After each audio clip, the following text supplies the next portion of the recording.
special call meeting of Tampa City Council. Clerk, can we get a roll call, please? Miranda. Here. Maniscalco. Here. Hurtek. Here. Young. Here. Vera. Carlson. Here. Clendenin. Here. We have physical quorum.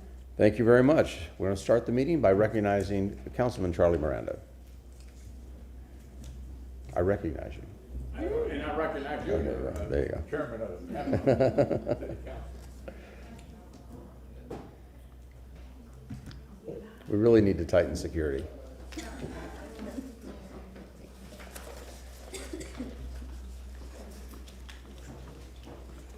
Mr. Chairman, council members, I'm deeply honored today to be here for, how many times?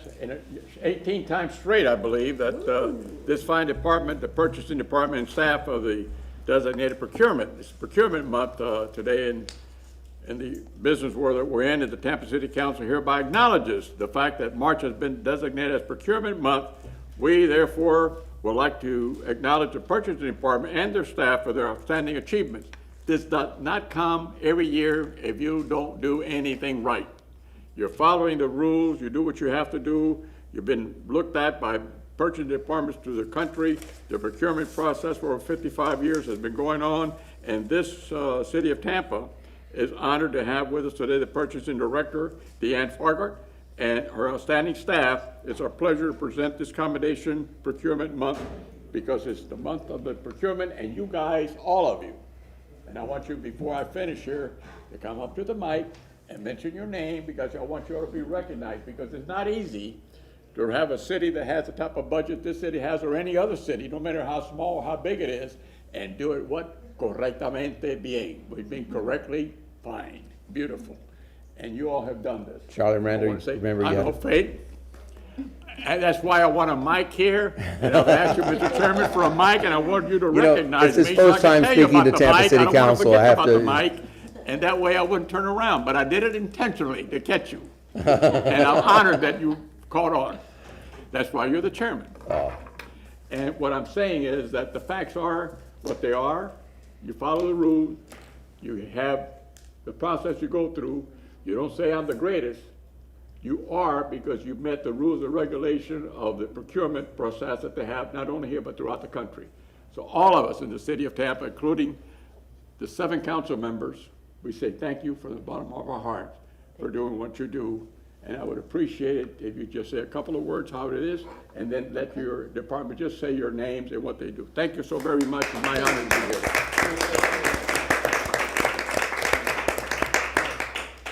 All right, thank you very much. Deanna Fagart, Director of Purchasing, here with a couple of representatives from our staff. NIGP is the National Institute of Government Purchasing, and they recognize nationally the month of March as Procurement Month. And the intention is just to bring light to what we do every day as professionals, what our role is in, making sure that the process is followed, the ordinances are followed, the rules are followed, as we are procuring all of the supplies that are required to keep a city like Tampa running. And so I just wanted to, bring some staff forward. We appreciate you all recognizing us, 5 p.m. on a Tuesday, and just allowing us to celebrate our profession and everything that we do and everything that this staff does. So I'm going to let them introduce themselves. Good evening, Cheryl Aldridge. I'm the Purchasing Systems Manager How long have you been with the city? since 2020. Nice.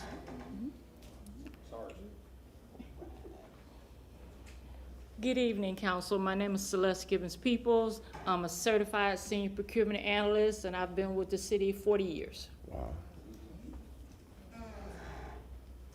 Good evening, Michelle Estevez, Senior Procurement Analyst. Next month, I'll be 36 years with the city. Nice.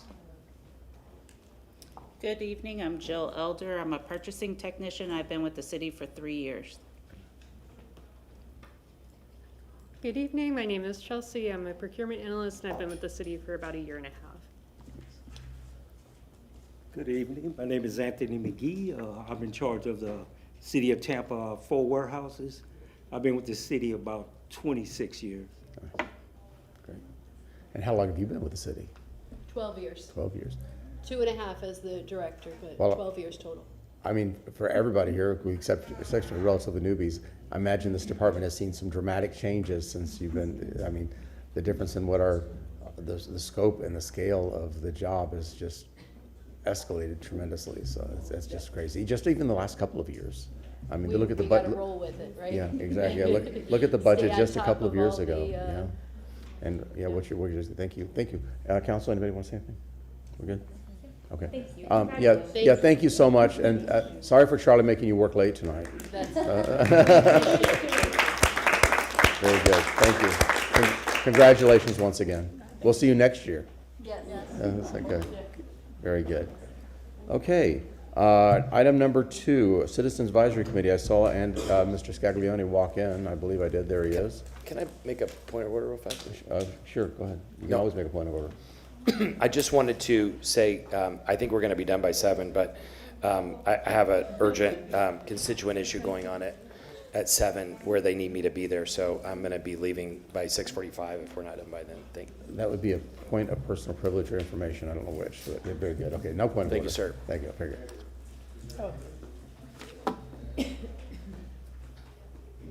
Mr. Scaglione, start with your name, please. Good evening. I have the vice chair here, Stephanie Pointer, and Andy Joe Scaglione. Number one, would like to thank the committee. We have a very engaged, smart, always the attendance ratio is very high, hard-working group, and Hoyt's here, and Stephanie, and we enjoy a great relationship with Hager and Mr. Mike Perry. And thank you for always being there also at our meetings. Justin, we have a really a great team. And so just, and I don't give compliments unless they're deserving, and they're deserving, okay? So we're gonna go into the first item that we discussed in detail. Our meetings are over 3 hours once a month. I mean, each one of y'all have been there. First one is property tax reduction risks due to potential tax reform. And as you know, this proposal as published would gradually eliminate non-school property taxes for primary homeowners over a 10-year period starting 2027.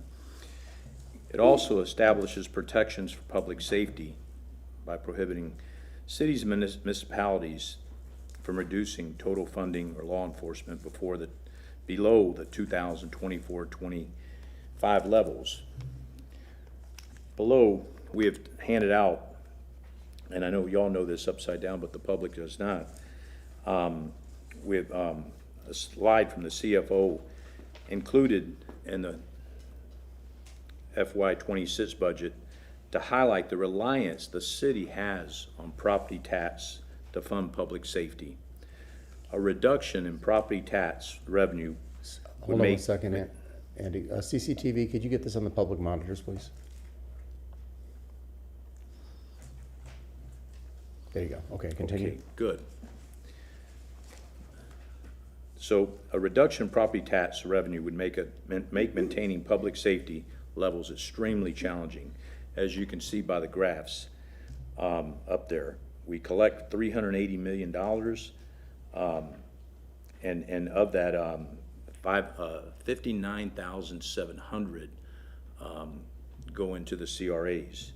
So as you can see, our total fire and police expenses are $414.2 million. So we want to be proactive on this.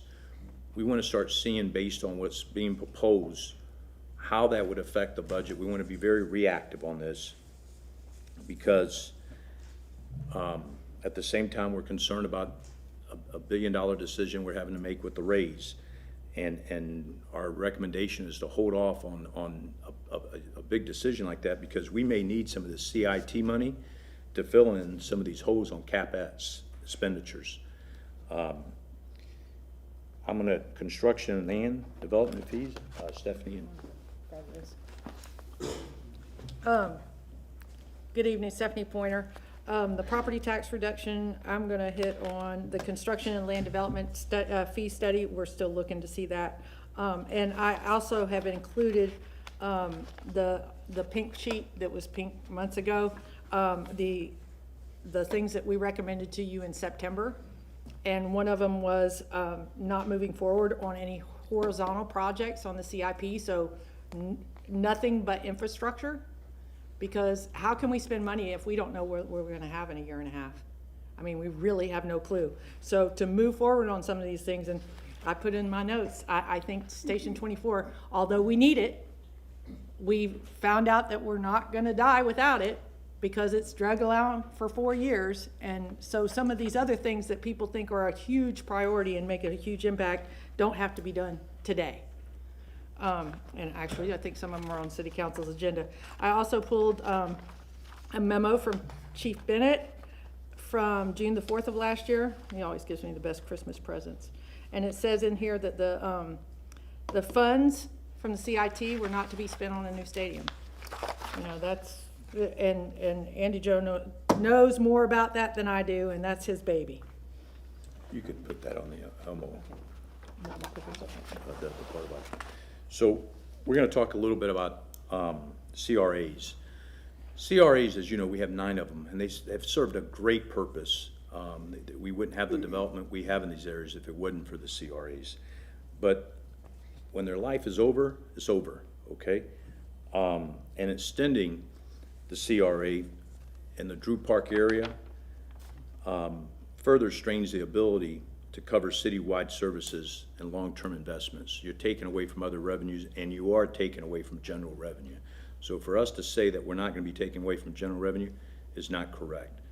Extending a CRA beyond 2034 of Drew Park is going to take away from general revenue and from other neighborhoods. As Stephanie had said, the recent CIT 15-year renewal, there was commitments made on how to utilize these funding systems, and they clearly, Mr. Bennett has been very, very transparent. He put it in writing based on the response that we had from the taxpayers saying that they clearly didn't, they wanted the money to be spent on our current facilities and public.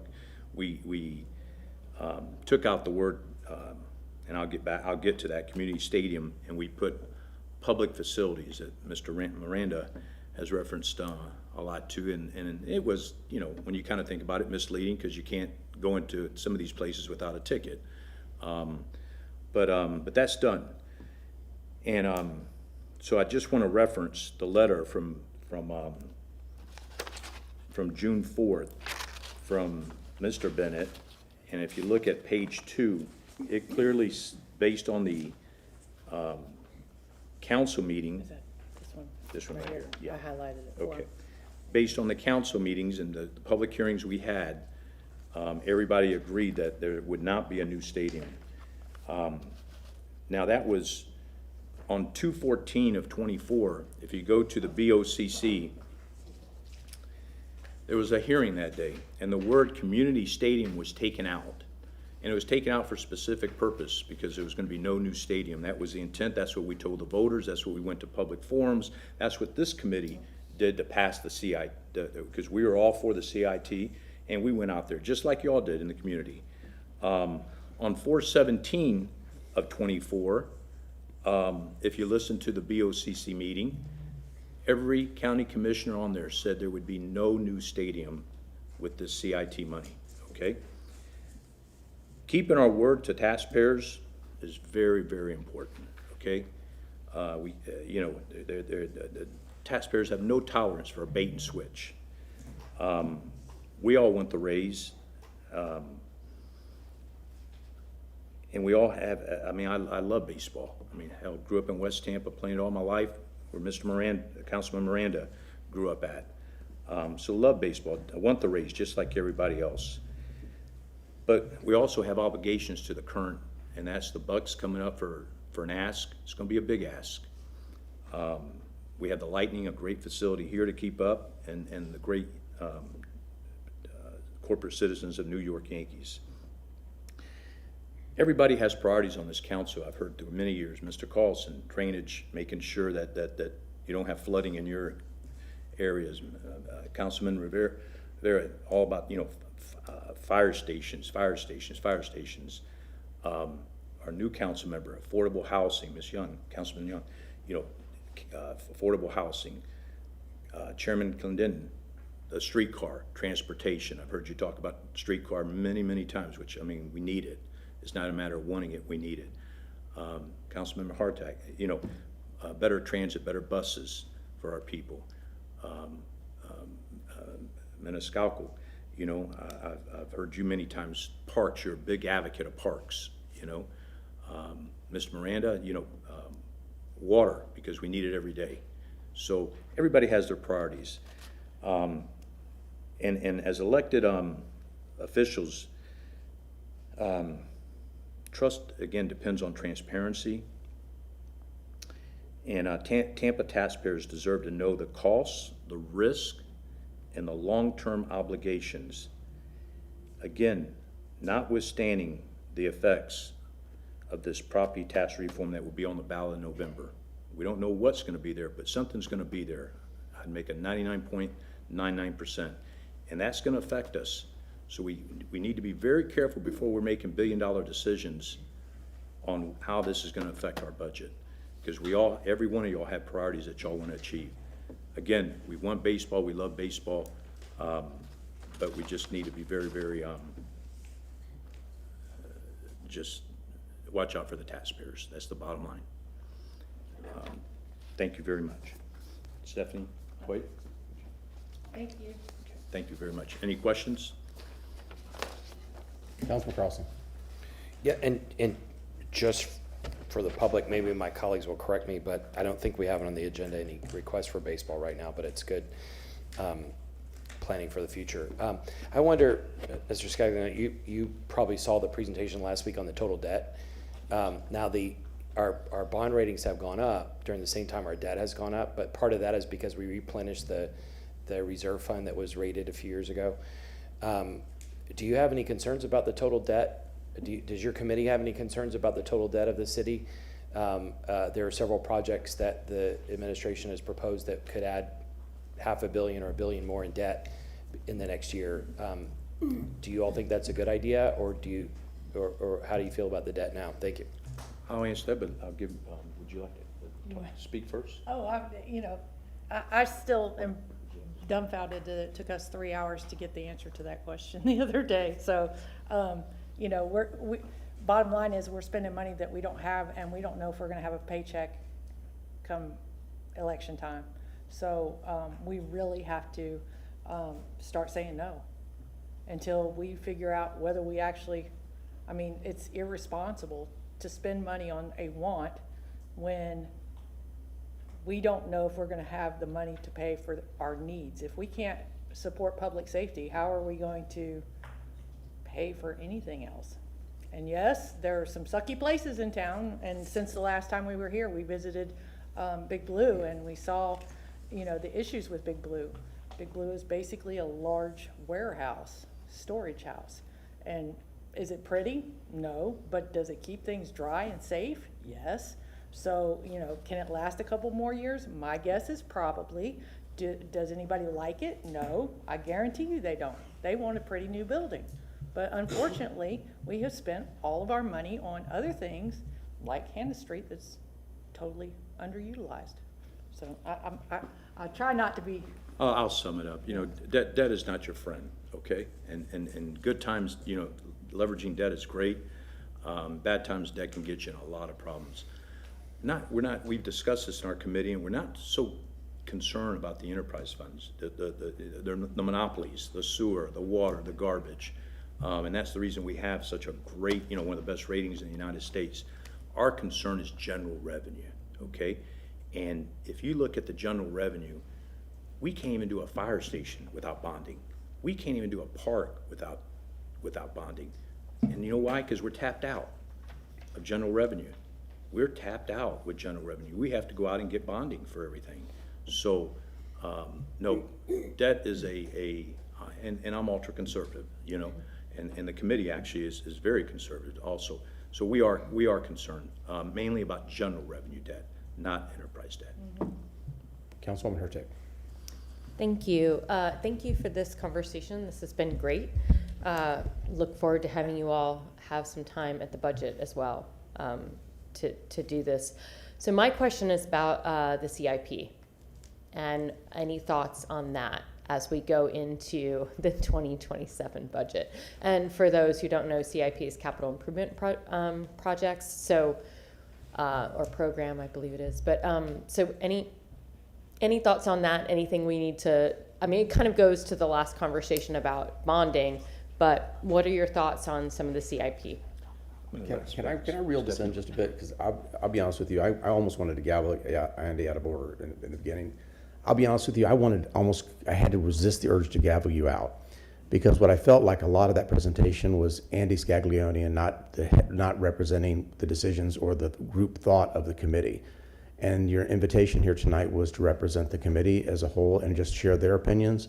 So unless that thought was brought up by the committee, I think I would just say, can you represent what the committee thought about that? Yeah, I mean, I know they've talked about it, so that's why I asked. I just want to make sure, because I'm good with that. I just want to make sure, because it just seemed like this is not the opportunity, because if you want to just public comment to hear what y'all's thoughts, we have that opportunity after the presentations are presented.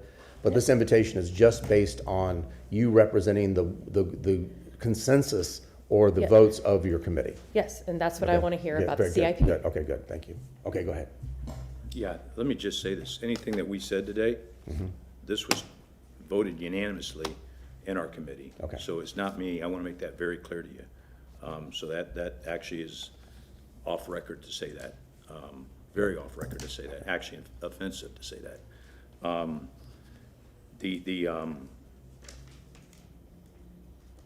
We're trying to be proactive here and run this like a business versus being reactive, and that's what we're trying to do here. But I'll let you speak on. You're very Well, the CIP, I think that as the rule, the budget committee discusses, we haven't gotten down into this list and said, this shouldn't be there, this shouldn't be there, this shouldn't be there, this shouldn't be there. What we're saying is that it's your job to say no sometimes and not always say yes. And that's where we run into problems, because we could sit and mark everything off, but it doesn't do any good for us to have those conversations, because ultimately they have to come back to you guys. So we can have discussions about the bonding and how much money we're spending, that we don't have paychecks coming. We don't have a guaranteed paycheck anymore. So we have to take that into consideration when we say yes to a $50 million, we've got $46 million on the budget, on the agenda on Thursday. And, you know, did we have individual conversations about those particular things?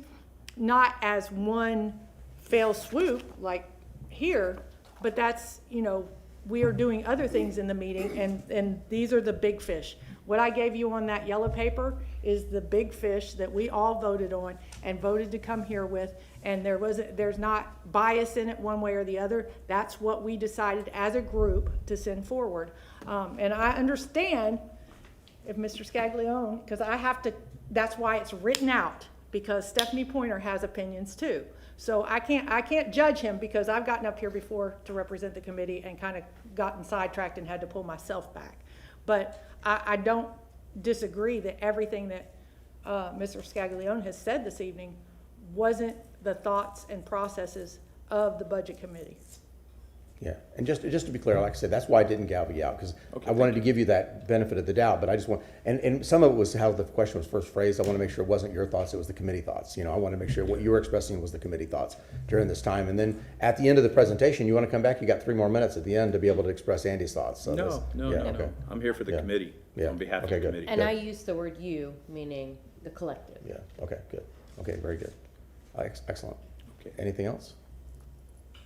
Thank you very much. Oh, I'm sorry, Louis Vieira, Yes, followed sir. by Matt Scalco. Thank you, Mr. Chairman. Appreciate it. And I, again, like everyone said, I thank you all for your hard work. You know, we have a really high quality committee.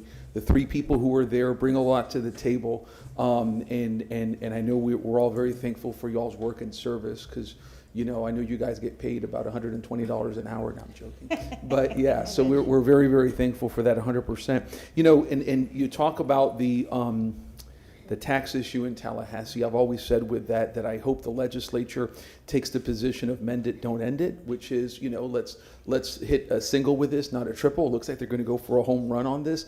I'll be honest, I don't even know if voters will approve that. I mean, it needs to get 60%, right, in Florida. I don't even know if there's an appetite for that. And I really hope that our friends in police and fire will use their voices on this issue, because even though you can't necessarily cut police and fire, where I happen to believe that where we're at in the city of Tampa, probably in a lot of our cities, we need to go higher whenever it comes to police and fire, right? So potentially additional investments in the future could be curtailed if we're having to look at additional diverse sources of revenues, especially ones that are very regressive. Property taxes, highly imperfect.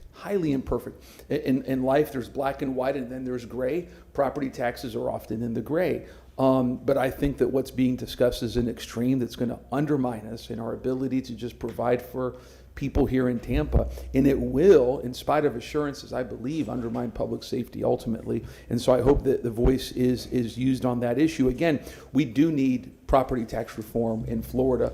We'll take a look at higher exemptions for individuals and so forth. Folks bring up a lot of different issues of terrible cases. We do need that. But again, mend it, don't end it.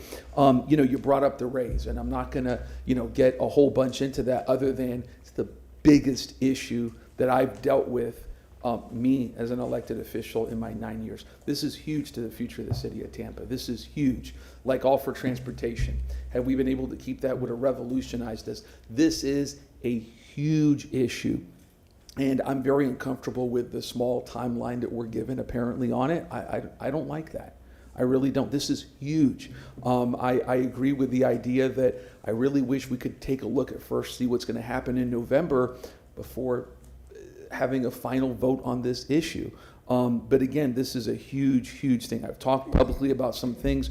There's potential revenue sources out there. You can look at others you got to apply high scrutiny to. I'm not going to get into that, but I appreciate this issue being brought up because, man, this isn't an elephant in a room. This is a whale in a bathtub. This is huge. This is huge as an issue. And if we don't start talking about it now publicly with our constituents, that's not good. And again, I'm not saying yay or nay. I'm undecided because I haven't heard what the proposal is. That's what I tell people. But I do have pillars that I think are very, very important. Ultimately, the Rays are going to obviously bear the burden of selling it to the public. They are, and as well as not just to elected officials, but to the public. With regards to the forthcoming budget, I do think that some additional restraint is wise. Austerity, I'm not saying that y'all are proposing that. I necessarily wouldn't go there. Somewhere between Calvin Coolidge and FDR is Eisenhower. Maybe we can do some Eisenhower this year, right? And I do think that's wise in lieu of what taxpayers may, or strike that, what voters may do this year. So I do think that's certainly something that's wise. But again, we have a lot of looming issues. This revenue issue could radically transform local government, radically transform. In the middle of this, we're also talking about baseball. A lot of different issues to look at, I think, as elected officials. So, we need wisdom and discernment in that. And in that regard, we're blessed with a good committee of folks to give us advice. So thank you. Thank you very much. Councilman Maniscalco. Thank you very much. My biggest concern, of course, has been mentioned, is this property tax issue, because should that pass, what is that hit to the city?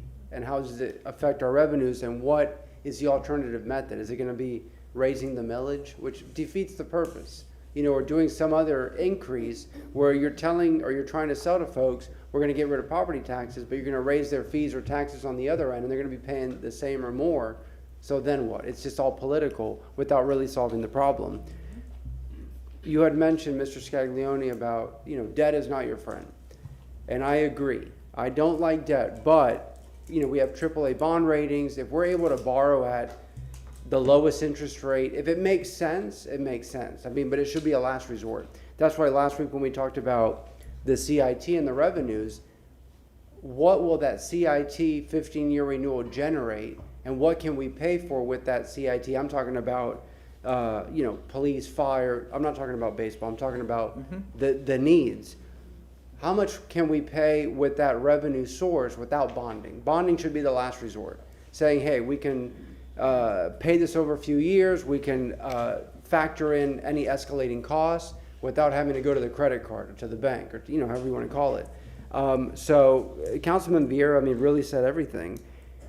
The decision of what is coming in November, of what could be put on the ballot, I mean, we're just a few months away, but it could be so detrimental to the future of the city, because is the next mayor going to be faced with a millage increase? Is it going to be, what are they going to cut? How are we going to fund the essential services that we need? And we talk about, a fire station that we've been waiting years for, and you talked about, bonding for that fire station.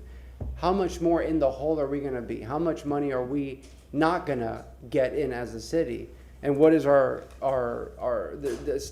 financial status going to be?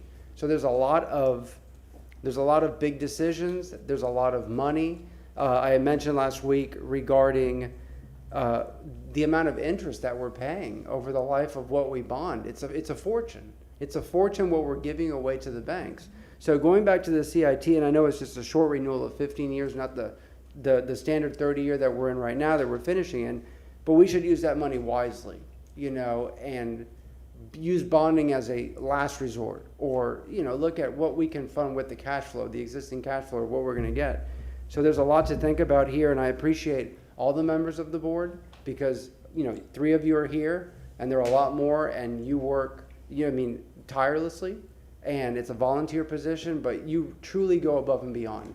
And I think what you do really helps us in our decisions, because you're out there, you're getting into the weeds, you're working with Hager, you're working with other team members, and your opinions are very valuable because you do the hard work. So we appreciate you being here, and we certainly thank you for it. Thank you. Councilman Miranda. Thank you, Mr. Chairman. I'm just looking at your yellow sheet, and item that's number Stephanie's 3, it says here, all 3 mayors at Tiger Bay last week promised that the CIT had passed, that they would not use it for funding new stadium. Am I correct what I'm seeing, reading? That's Stephanie's sheet, by the No, way. that's all of those. No, it came from Stephanie. Yes, but those were the 4 things that they didn't come voted from on. Okay. That was from Tiger Bay last week. That was something that was brought up at Tiger Bay. And all 3 of those mayors that had sat there had told people that they weren't gonna vote. Can you tell us what 3? The mayor of Temple Terrace, the mayor of Plant City, and Jane Castor. And who? Jane Castor. So, that's who was there. Remember, I have to read something, so. Is that it? Yeah, go ahead. Thank you very much. By the way, I'm sorry, Charlie, you sound like a trial lawyer. They're asking something to a witness. And who was that last person? Could you say it louder for the jury? I just thought that was funny. Like you're Frank, right? But you don't realize that I am a trial lawyer? I know you are. Listen, I work. Oh yeah, I work with them long enough. And I do have a question, if I may. We talk a lot about that, and I'm just curious, because again, I'm not an economist or what have you. Do y'all think as a committee that the city of Tampa right now, that we have a debt problem, that we have too much debt? I say that as just as an open question. Do you guys think that right now we have too much debt for? We have $1 billion more debt now than we had in 2019. Sure. $1 billion. So we have 2/3 more debt than we had in 2019. At my house, that's not okay. But I mean, that's my opinion, so And I ask everybody's that honestly, entitled to an opinion. I don't have an agenda on it. I just ask. Councilman Rivera, is that enterprise funds or is that general? General, revenue? yes, sir. General, okay, yeah. Do you think so? I don't want to answer that because we haven't discussed that. I hear you. And Okay, I've well giving taken. you my personal opinion on that. I'll call you tomorrow on it. Yeah, thank you. Thank you. Thank But you, we Mr. are Chair. concerned, like I said, we do discuss debt's not your friend. Yes, sir. Thank you, sir. Outside of enterprise funds and general revenue. So, I'm not hearing nothing else, I'll go. Property taxes. So as of today, it looks like the legislature is not going to reach an agreement on property taxes. So, yeah, well, it'll probably go to special session, but, you've got the House, the Senate, and the governor all completely separated, and they have no consensus of which way to go. And what I'll say, we've lived long enough to know that anytime the legislature is in session, crazy stuff can happen, and it'll be the same way next year. It'll be the year after that, and it'll be the year after that. We're always subjected to the whims and will of the legislature. Hopefully, they'll see the insanity of the proposals that had been come out or floated out, and realized the devastation that would create for cities.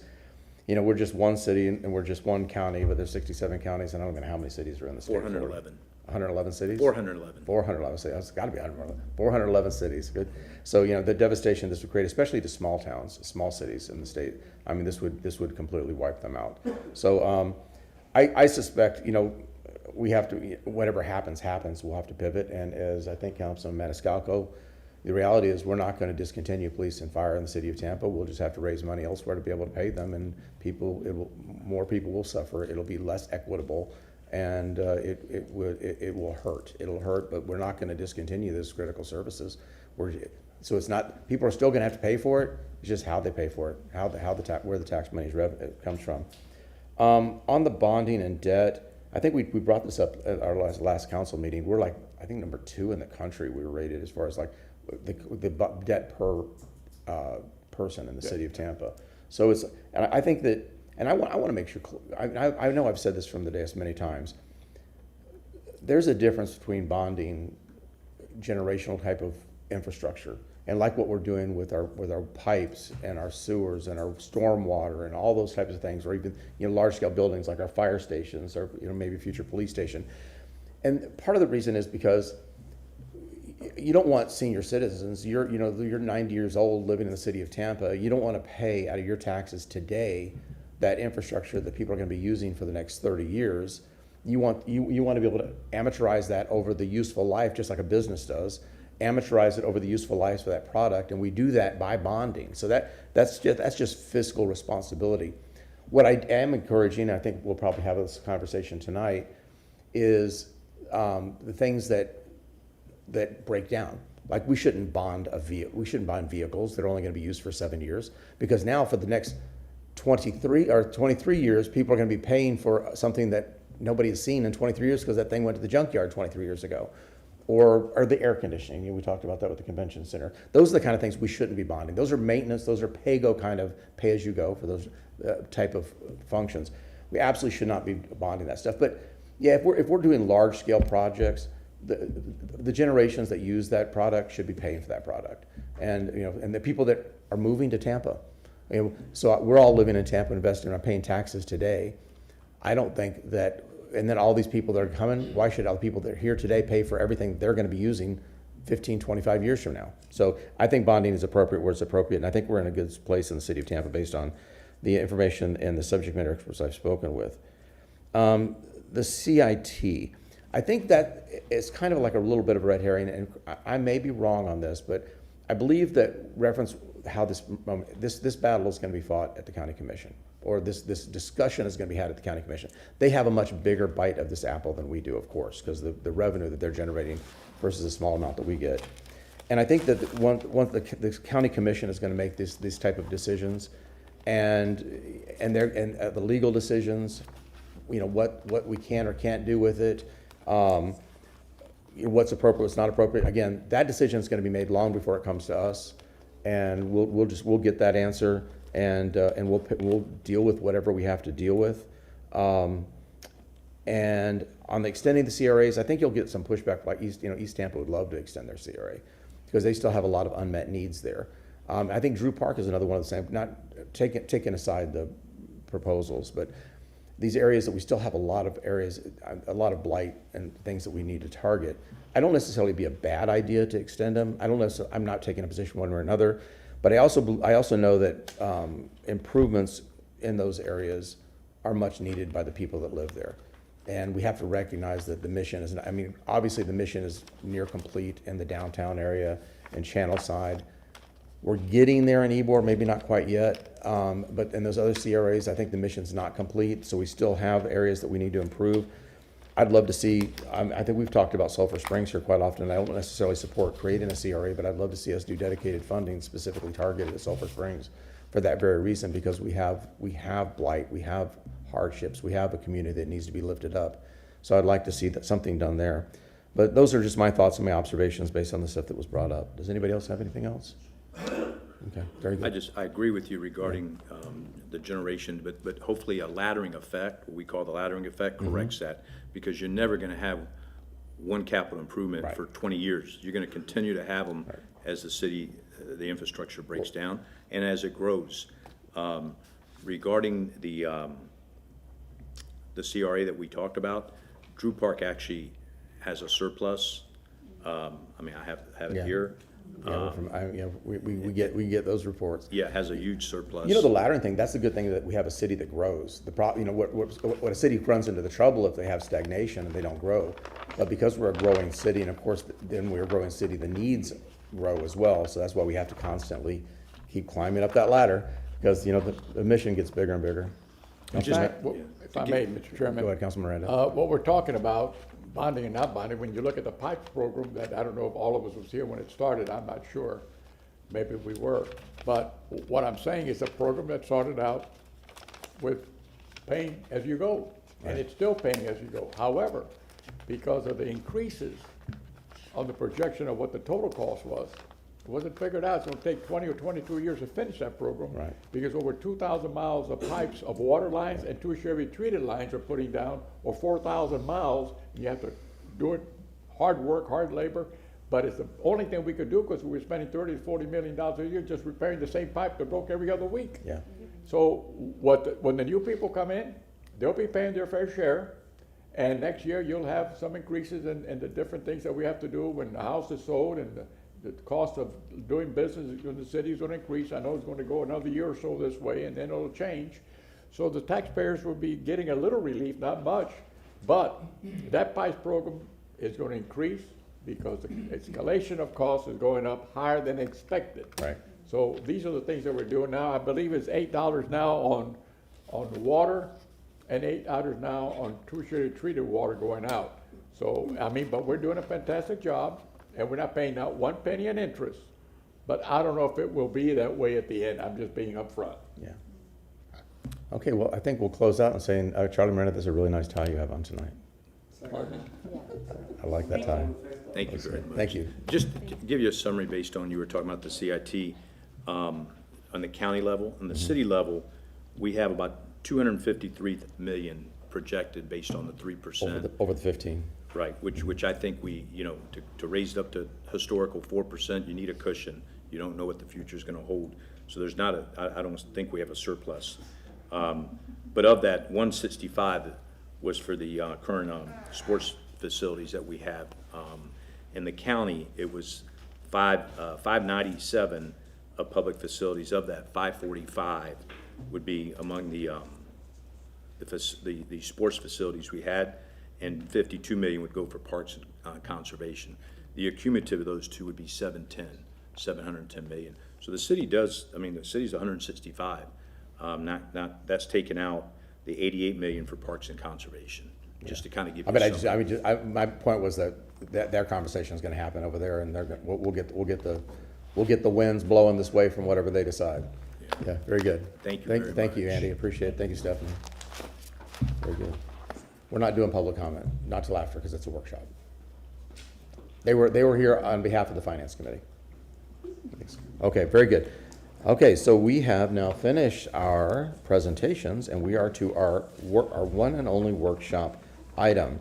This is council to discuss the FY27 budget and budget priorities. I'd like to recognize our great budget analyst. Start with your name, please. Good evening, Council. Hager Kopesky, City Council Budget Analyst. And yes, today is the evening that you are having the opportunity to discuss publicly what you all feel are your fiscal 27 priorities. So in kind of plotting out how we're going to do this, first time, so a little bit of a learning and process here. However, what I'd like to try is for us to get through the discussion, and then depending on how broad the potential quantity of items are, hopefully we can get to a place where we're culling it to a reasonable number of items that can then be pseudo finalized. Again, just wanting to try to keep things moving so that it doesn't drag through the budget process too long. That said, let's see what the discussion unveils. Additionally, the approach was, rather than just kind of start one by one, and I'm going to click this for you. If you can bring up the presentation, thank you.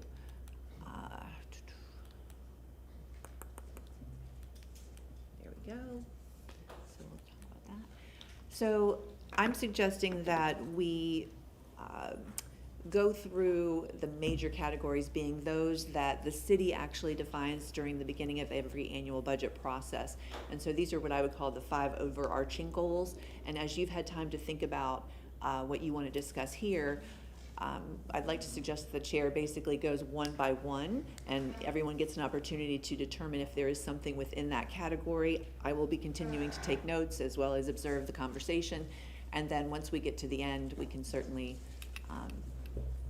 determine if we need to go back for questions and circle around again. But so just to focus and kind of recap what Ms. Kopesky just said, these are the strategic goals of the city of Tampa, and this workshop was called, I believe it was Councilwoman Hurtek called this workshop to give us the first opportunity to kind of, for lack of a better, spitball what our thoughts, needs, wants, desires for the next fiscal year.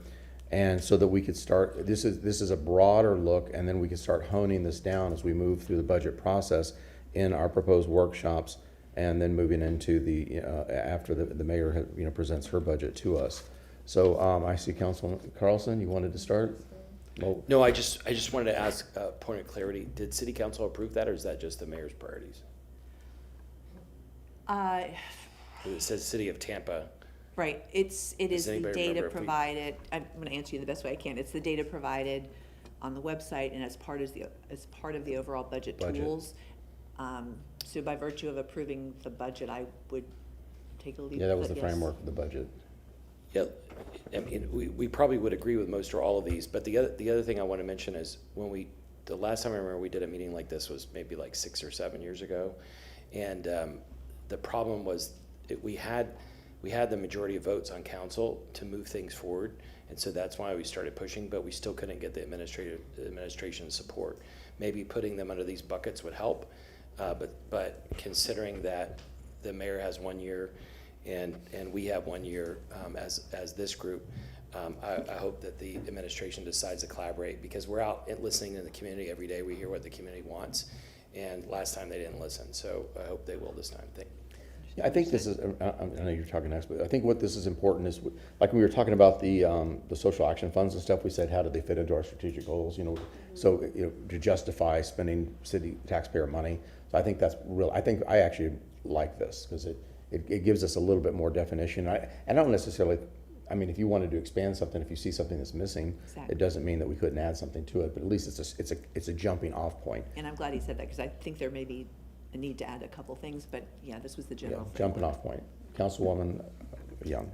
Okay, so I know, hey, Granny, you have a presentation. I'm just getting to get flow. Should we be talking about our priorities now, or do we want Hager to finish the other pages quickly and then we start? Or do we just go right I think in? I would suggest that we jump in and Okay, we I'm actually. Yeah, ready. I think so too. I think Because this. there's only a few items at the end that will take a very short period of Yeah. time, and this Okay. is the bulk of what. Because I think that people this wanna really talk. puts us right to where Councilwoman Hurtek's motion to start this workshop was to just do this. This is, Okay, I'm because this is our opportunity to say it out loud, say the quiet parts out loud.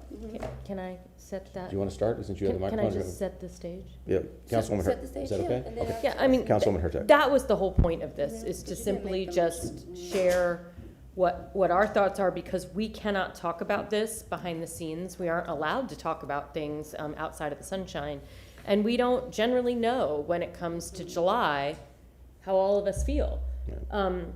We may or may not have the opportunity to talk to the mayor ourselves, but so I'm hoping, because from our time here, it sounds like we have a lot of similar ideas, and if we are talking as a unit, hopefully can go further. Well, I think the important thing is we started this early, and this is a great idea. Just like these workshops we started last year, is it helps us get to that finish point in a cleaner, nicer way.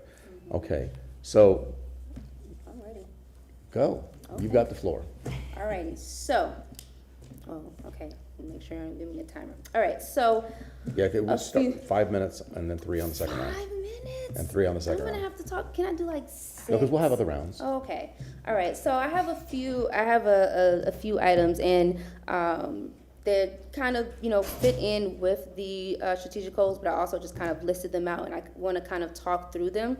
So first I have is parks, and I I have like master plans kind of in parentheses, 'cause I know that there is a parks master plan, but it seems though we may be a little bit behind on that parks master plan. So I would like to see. That's the understatement of the night. So I would like to see, some movement in that plan, and also movement in terms of funding and capital to complete some of those projects. Also, so I guess that would kind of fit under the improved infrastructure and mobility. I also have, it doesn't necessarily fit under one of the strategic goals, but the Sulphur Springs Neighborhood Action Plan, they just finished it. They just uploaded the final onto the project website if you are interested in seeing it. And so when we were talking about the surplus funding, I had said, just to put, 150 towards, because we want to make sure that that's a plan that continues to move. But I would like to see some dedicated funding to continue that project. And then to your point, Councilman Clendenin, about, we have areas that don't have a CRA, and Sulphur Springs is one of those areas. And I know that this plan was something that was very well thought out, and the community is, definitely 100% behind it. They have kind of, what they have identified as some of their top priorities that are outlined in that plan. And what I'm going to do later is I want to have Planning Commission to come and actually present the plan to us, and in collaboration with the community and what their goals are out of there, and what we could do, for as far as funding for a city. I want to see how we can really move that forward. So it doesn't necessarily fit under one of the strategic goals, but I want us to be able to make sure that that is a plan that continues to move forward, and that we actually put a dedicated line item and money towards in the Sulphur Springs area. Also, some housing initiatives, and I put this specifically to prevent displacement, because it is something that is happening in our communities, and this could be a multitude of things, whether it be, and these are outside of areas that have CRA funding, because I know there are some rehab programs that come with CRA, but these are, for areas that don't have CRAs. So for our, rehabbing, we have some, seniors that could use some assistance with their homes, whether it's, just, fresh coat of paint, but just something so that people don't feel as though they have to, that the bill becomes too big, and then we end up selling our homes, and then you're further displacing community. So we also, I know we have a first-time home buyers program, but I want to, continue to have that. And then just thinking, we have if you're thinking like college students, we have a lot of students that go away to school and become, either doctors or lawyers or engineers. And how awesome would it be for them to be able to come back and start their businesses here and grow their life here in Tampa? And you are continuing to add to the community. There are so many students that have gone to school to do these things. We want them to come back and invest, especially as we're talking about, we don't know what's going to happen in November, but if we can have something for people to come back to and say, I want to invest, I want to buy a home here, I want to do something here, I think that could be a positive. Of course, me, anything youth, I'm 100% by, so I definitely want to just continue to have more funding for our youth programs and apprenticeships. Also, I have sidewalks and street paving.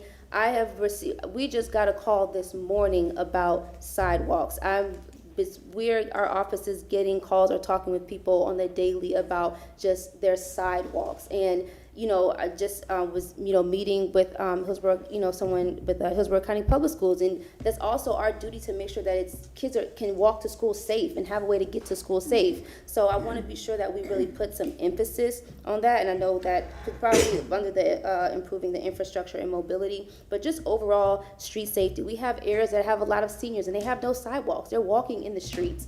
They're literally walking in the street. So just just a dedication to really putting some sidewalks and some good, street paving in some of the communities. I've talked with community members that have said this street has not been paved for years. So I want to do that. Also, as we move closer to the workshop, I just want to make sure that we don't stop talking about our social action funding, especially since we lost a lump sum this year, and I don't want that to happen again. And then lastly, for our trees, I've said it at one of the tree workshops about thinking about our trees as part of our infrastructure. And if we're going to continue to, want our city to be more walkable and bikeable, it's hot. We live in Florida, so we need to invest in having some trees.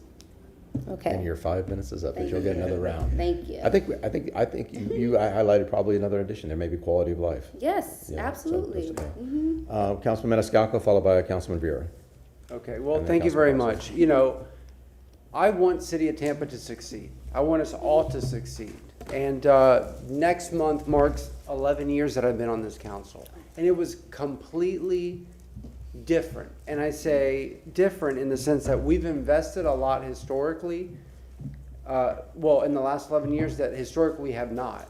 So, stormwater investments, you know, to try to address our flooding, the pipes program. And I've told the mayor this many times, the successes that have come out of these last several years since I've been here are going to affect generations. So the things that are not sexy that we don't see, like the underground pipes and all these repairs that we're constantly doing to water main breaks and everything, and all these replacements, we're investing in making sure that it's going to last for the next half a century, right?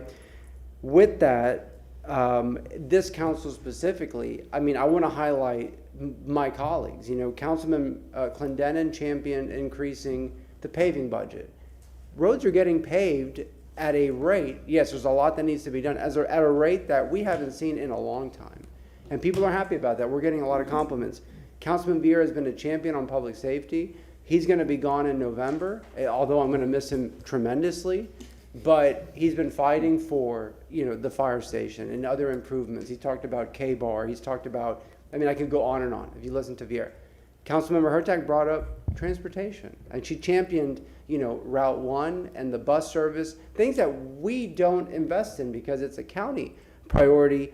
But these are things that are important. When I go out and I talk to the public, they'll say park improvements, and that's a discussion that we're having. So my priorities are improving a lot of our parks, not a master plan like with the Vila Brothers Park that was several $1 million, which is a gem, but parks throughout the city of Tampa that just need basic investment and you know, repairs or replacement of certain items, basic things. Housing affordability.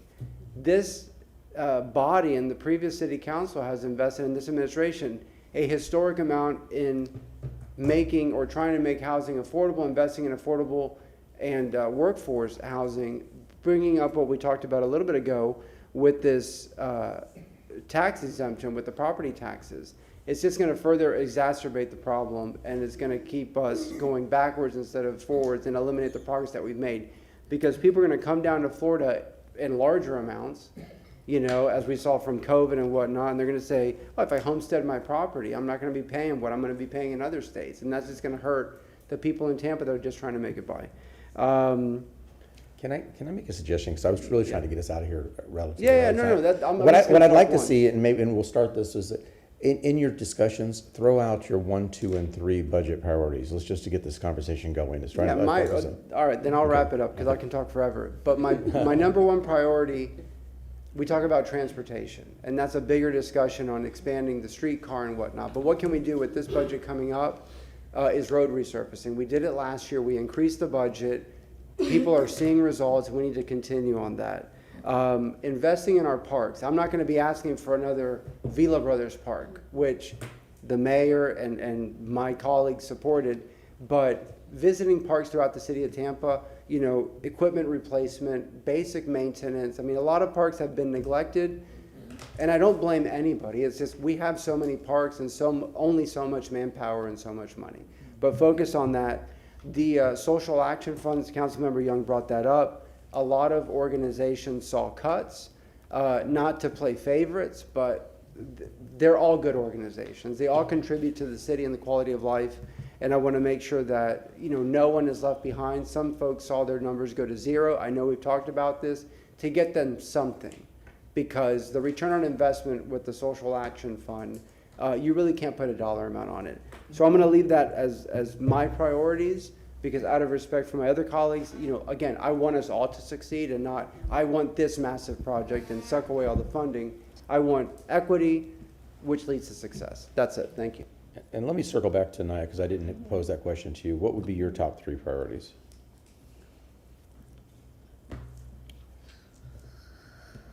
Top 3 priorities? For the next FY27 budget? All of them. Just kidding. Well, Just like so- children, you have to pick your favorites. So, you know, what I would say is, I can come back to you if you want me to.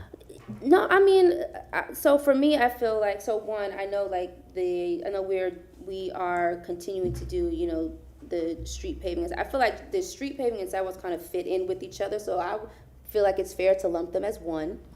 I definitely, again, you know, I've spoken about Sulphur Springs. I think that would be one of my priorities as well. And I would say, and I again, this might be unfair, but I'm gonna lump youth and parks together because I think they kind of work in tandem together. Parks / youth with a small y, so that it likes a subset of parks, yeah. Because they do kind of work together. They do. Yeah. But can they have a big Y? Big Y, okay. Big Granted. Y. I'm still on you, the big Yeah. Y. But that's not to say, I know there, you know, with everything I know there's a lot of things that are important, but just off the top of my head, Okay, that's what I good. would say for right now. Very good. Yeah. Councilman Vieira. Yes, sir. Thank you very much. So, you know, we also have to remember that there are situational budget investments that we get. I was out at Forest Hills, Councilman Clendenin was there, and other folks were there. The mayor was there, Bob Henriquez was there, a property appraiser. And if you talk to the people out at Forest Hills for the $6 million that we appropriated in two separate grants to help out working class people who lost everything after the 2024 hurricanes, that's situational, and that's local government being there for people who work their tails off. And that's a good example of things that come up and that we find money for, because if we don't, then we're failures at our jobs. And thank God that we weren't for those folks. You talk to people who, you know, got that help, $20,000, $15,000, $25,000 if they lost everything under welders, cops, teachers, nurses, electricians, etc. That makes a big difference. A couple of things that I'm looking for. So I'm in a unique position because I'm out of here in November. And so a lot of the things as it applies to my district that I'm looking at are things that I really want to hand off to the person that comes after me. And because to give a foundation on certain things that I think are very ignored in District 7. I come from the premise that District 7 is often ignored, and I say this, that if the District 7 person doesn't beat loudly on things that uniquely matter to the district that are in the weeds, then things often get ignored because a lot of people from District 7 don't come here a lot of times, especially New Tampa. It is what it is. That's the job you sign up for. One thing that I'm passionate about, that I'm making a lot of noise about is, you know, we've often talked about a substation in New Tampa for Tampa Police Department. I made a motion on that. That's coming back. I'm not talking about a huge brick and mortar substation like we got in District 2 off 30th. I'm talking about how many strip malls do you have where you have an empty store? How much would it cost to get that, rent it out, hire a person to staff it, and have a place where cops can go instead of the 7-Eleven in Tampa Palms or the McDonald's in Tampa Palms or whatever it is, so that people can register complaints, register things on crime, etc. Right now, if you live in Grand Hampton or K-Bar Ranch, it takes you 30 to 35 minutes. And Hager, you know that because you're in New Tampa. It takes a long time to get to District 2. We pay our taxes, and that's not right. That's not a lot of money. What's that, a couple $100,000? We're not Bedford Falls. We're not Derry. We're not a small town, where folks have got to drive 30 minutes or whatever to get to a police station to register being a victim of crime or talk to a cop. We ought to do better on that for New Tampa. And so that's certainly something we'll be looking at. Fire. We should make an investment this year so that the next mayor is locked in on something either involving downtown Tampa or K-Bar Ranch, one of those two. Things that I think we've been ignoring for a very, very long time. And if we begin on something like design funding this year to get it locked in, get that train to leave the station, there's no coming back. Well, there is always coming back, but you know what I mean. That's something that would work. These are two areas where we've talked about additional fire investments for a long time, and we ought to get that party started really, really soon, I would say. And then we're talking, I want to remind folks that when we're talking about parks, read the Parks Master Plan. And if you see the area of Tampa that had the lowest amount of parks was the People's Republic of New Tampa, okay, was District 7. And that was back in 2019 or 2020. And the part of Tampa most neglected on parks is Grand Hampton K-Bar Ranch out there in the northern part of the city, just before Pasco County. That's an area, and we're taking a look at remedying that for something that a lot of folks in K-Bar Ranch are very, very excited about, including a lot of Indian Americans out there with the cricket component. That's going to be a big deal, because my thing is, why fund the parks master plan if we're going to ignore it? Makes no sense to me. So let's do that. And then, of course, folks talk about repaving, and I know Councilman Clendenin has talked about that a lot and championed that a lot. A lot of folks here on council, we just got repaving in New Tampa on Compton and near the YMCA out there. We're going to do finally New Tampa Boulevard, which is wonderful. That's one of those things. Often a fire station, people don't see the immediate benefit of it until they have that crisis. Because, by the way, 4 out of the 5 stations in the city of Tampa with the longest response times are 33647. But a lot of times people don't know the benefit of that until they have that crisis. But they see the immediate and they should know the benefit, but they see the immediate benefit of repaved streets. So we got to look for that as well. Thank you, Mr. Chairman. Councilman Vera, what was your first item? I got the K-Bar downtown and the paving. What was your first? I'm not yet prepared to talk about in numbers. Okay. I mean, if you I talked about a New Tampa police substation presence. Again, I'm not talking about some $20 million Taj Mahal or something, just something. And some sort of an investment in either a station in downtown, some additional K-Bar Ranch. K-Bar or downtown, pick a favorite. Okay. And then Parks Master Plan. I'd have to think again. I don't want to box myself into 3 just yet because we're in March. Well, this is just to get the conversation going. I'd say then See if we could get some consensus or something. We said K-Bar / downtown for the fire station. Pick a lane and make that happen in 27. Or start the process in 27. Repaving in the park master plan. Mm-hmm. And repaving again. That's just it's a common theme, obviously. Yeah, that's a big deal. Yes, sir. Thank you. Councilman Carlson, I had you. Your light is back on. Okay, very good. You're next, and then Councilwoman Hurtak is next after that. Yeah, I think we mostly had the same list for the last 7 years I've been on council. We hear, it's similar to my colleagues, we hear a lot of complaints about parks, and a lot of money was spent in downtown and on pet projects the last 16 years, and we need to really focus on fixing the basics in our parks. We have ADA equipment that's falling apart. We have equipment that's not accessible because there's not concrete for kids in wheelchairs to go in, and there's equipment that's falling apart. And so this is not about building a huge new park. It's just about fixing the basics. We need to fix roads and sidewalks and crosswalks. Those are the biggest things we hear complaints about, and we complained about them for many years. And finally, I think it was Councilmember Clendenin who finally said, okay, we're going to take part of them, since the mayor's not offering us any more of this, we're just going to take their budget. And this year, this was the 3rd year that we were about to do that, and the mayor finally offered more money. And so thank you to them for doing that, but we need to invest in roads. And there's no direct funding source for roads, but as we said as far back as 7 years ago, we have to find money for it. We can't just leave the roads falling apart. And the same thing with sidewalks and crosswalks. It's got to be safe for kids to get to school and folks to get around our community. Fire has been underfunded for years, and it's getting to the point where it's not going to be safe if we don't fix it. A 20-year-old fire truck is eventually going to fall apart, and we need to get ahead of fire and invest heavily in fire. We need to continue to invest in police too, but fire has not been invested in years. Stormwater has been the biggest issue the last couple years, and we've got to spend that money more wisely. We're wasting it on things like bad design for South Howard and other projects that don't work, that aren't showing results for taxpayers, and most importantly, the middle class is hurting right now. People who are getting by week to week, no matter their income, they're hurting right now. They can't afford more taxes. The administration cannot come to us in August or October or whenever and say, oh, well, here's all the things we do. We dare you to vote against a tax increase. That can't happen because the public doesn't want it. And it's not that they philosophically are against it, it's that they can't afford it. And so the economy is teetering right now, and we can't do something to push the economy over. Because of what's happened the last few days, gas prices are going up. That hits people's pockets right away. An additional tax is going to hit them really hard. We can adjust some fees here and there, but we can't do that. We also can't adjust the debt anymore.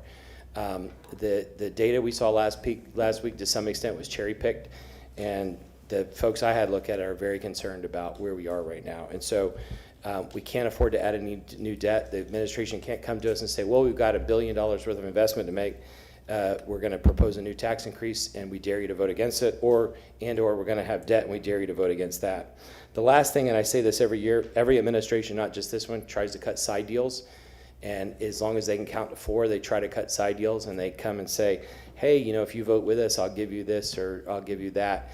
We're stronger together. If somebody gets offered a couple $100,000 for something in their district, I would just ask my colleagues to please, we can't coordinate outside this room, but the administration can talk to us all. We all have to say no and bring it to council. If the administration will give you $200,000, we'll find $1 million to give you. But we have to stand together, especially in this last year. We can't work together outside this room, but we can work together here. Thank you. My side deal involves a flat in Paris with a real Monet over the fireplace. I'm just saying. Councilman Miranda. Well, thank you, Mr. Chairman. You know. Oh, I'm sorry. I totally skipped over. I totally skipped over. Thank you. Thank you. So I would just say, Councilman Vieira, you're talking about a police substation in the Alaska of Tampa. Do not forget that South Tampa has that same problem. Their station 1 is by the stadium. That's like not even remotely in their area. So if we are looking at substations, I would advocate for one in South Tampa as well. Just gonna throw that out there. So for me, I don't have 3 because it is. I know you say you have to pick a favorite child, but I don't have children, so I don't know how that goes. Okay, favorite dog. Well, the good thing about favorite dog is I only have one dog at a time, so it's not a thing. But as far as some of the things that I really want to focus on, instead of just saying paving or sidewalks, I want to look at it as mobility. Because something that nobody's mentioned tonight is signalization. And what signalization does for helping people's commute times. And those things are expensive. So as we're adding... Crazy expensive. They are, but that is something that's tangible for everyday citizens that we don't really think about. Now, this is where you're going to regret putting me as chair of mobility, because this is what I'm diving into now. That's good. So I do, obviously I agree that what we've done with paving is very good. I am curious, because right now we have $41 million in there, like how far we've gone to how much more we actually need to add in to continue to be successful. So I'm interested in knowing that. So we might not need to add more money this year, depending upon how they've used the money. Remember, this year we didn't because they gave I know, us but that's what I'm saying. So we kind of need an update about that.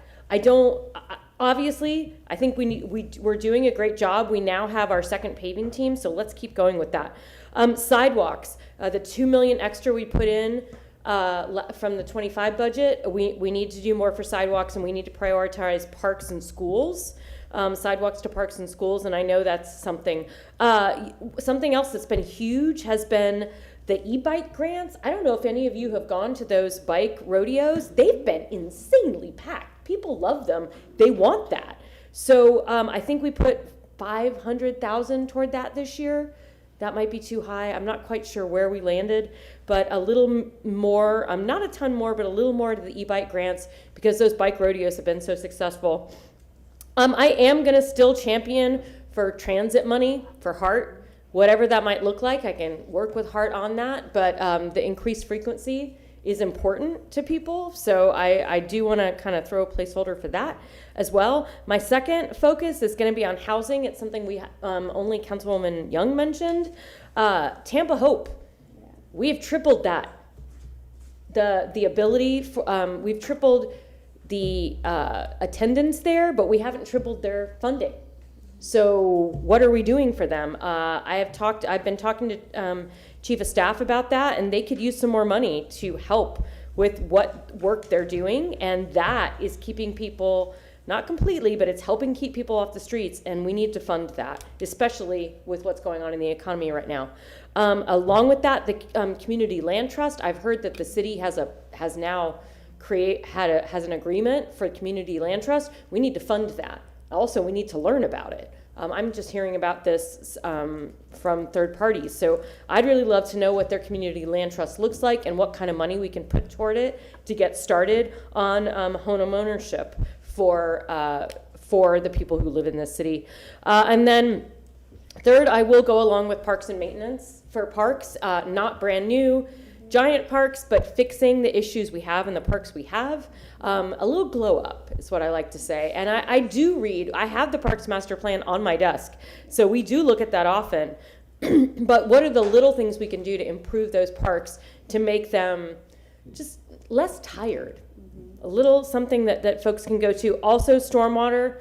You know, where are we with stormwater? What kind of money do we need? I know we helped buy some equipment, but what are their needs for equipment-wise? I have 30 more seconds. I want to talk more about, I know we have some fee study results coming in. I really do want to dive into the CIP this year, maybe a special call focused on that for the general budget more specifically, but also really focusing on PAYGO. We've got something on fleet decentralization coming to us on Thursday, and that's a mess of kind of money to pay for that. So I have the chief of staff sending us all how that's going to get paid for, because I asked for it today during my prep meeting, and it's a lot of different ways. Okay, thank you. Now, Councilman Miranda. Thank you, sir, very much. You know, we haven't talked really about successes that we've had in the water department, wastewater, and refuse and energy. Those are things that are really necessity for not only for this city, but for any city to survive. And these three, and I'm just going by memory, I would imagine that those three enterprise funds have spent over $500 million in bringing all their standards up to date. In fact, in the refuse to energy, we had a generator that's supposed to last, I think, 22 years or 25 years. It was there like 32 years. And if that generator would have gone, we'd have lost a lot of money, because then you couldn't take it and burn it. You had to go carry it 40 or 50 miles out to dump it and then come back with a load. So the cost would have been almost prohibitive even to pick it up. Yep. So all those things this council passed and worked with the administration to get these things done. But when you look at needs and necessities, there are many, like any household. But what I'd like to know is, we talk about affordable housing, but we never ask the question, what is the payment to own one? In other words, how much money does individuals that have almost nothing, what do they have to pay to move into a house? What is the cost of financing it? What is the cost of paying for it? And could they really afford it? I want to know for sure, because we give all this money out, and I want to make sure that the people have a chance to stay for it and have some uplift in their wealth. I don't want just somebody to buy a house and they can't pay for it. In my estimate, a husband and wife making $25 an hour nowadays can't afford an affordable house. That's why I'm bringing that up, because of taxes, because the cost of insurance, of course, other costs that are not related directly, but his own ownership causes you to have those costs. So, but going back to reality, there's no doubt in my mind two things are needed. A continuation, and I think they had one big sweeper, maybe they bought another one for road fixing. I heard that. They have two now. So that sort of accelerate the cost of building a road, and more than likely about half the cost. That's the estimate that I figure it is. However, just as important is the signalization of traffic lights. They are not up to date, in my opinion. What they see out in the market now, they have a focus and they have a computer that tells them when to change, not to change based on the traffic coming, going. They have it all figured out. So we might have to look at that a little bit more. And I'm not a traffic engineer, but I leave it up to those people that do that. So these are the things the city, in my opinion, is heading in the right direction, is doing well compared to most cities in the country. When you look at the rating on bonds, there are no water departments. 38,000 water unit manufacturing of water in the country, producing water. There's only 5 that have a AAA rating, and Tampa's one of the 5. So, I mean, you have to pat yourself in the back, and I'm bringing eye-opening things that are happening to us, and we don't talk about those things too much. They happen, well, we did fine. No, it's got to continue, and now we focus on other things that need to be brought up. When you have, and this is a big operation, this is like, when you work here and you live here, and you play here, it's like working for General Motors or Ford. Everything, the parts that come together to build the car are differently, but you also have different parts that make a city go places and move. So you need the same products, the same things coming in, so you can manufacture and serve the public that we get elected to serve. And these are the things that I look at, and I'm not here to scorch my city. I think we're doing very well compared to other cities, and I hope it keeps going that way. Thank you very much, Mr. Chairman. So I got your signalization. What are other two top priorities? What All are of those? them. Everything. You prioritize everything. Okay. I'm with Charlie. Yeah, okay. Councilman Carlson, I got roads and sidewalks and parks. What was your third? Fire. Fire. Fire. Fire and stormwater, okay. Yes, go ahead. No. That was good. Councilman Rand. Let me answer that. My first really responsibility is changing the way we move traffic. You cannot continue building and expanding the expressway.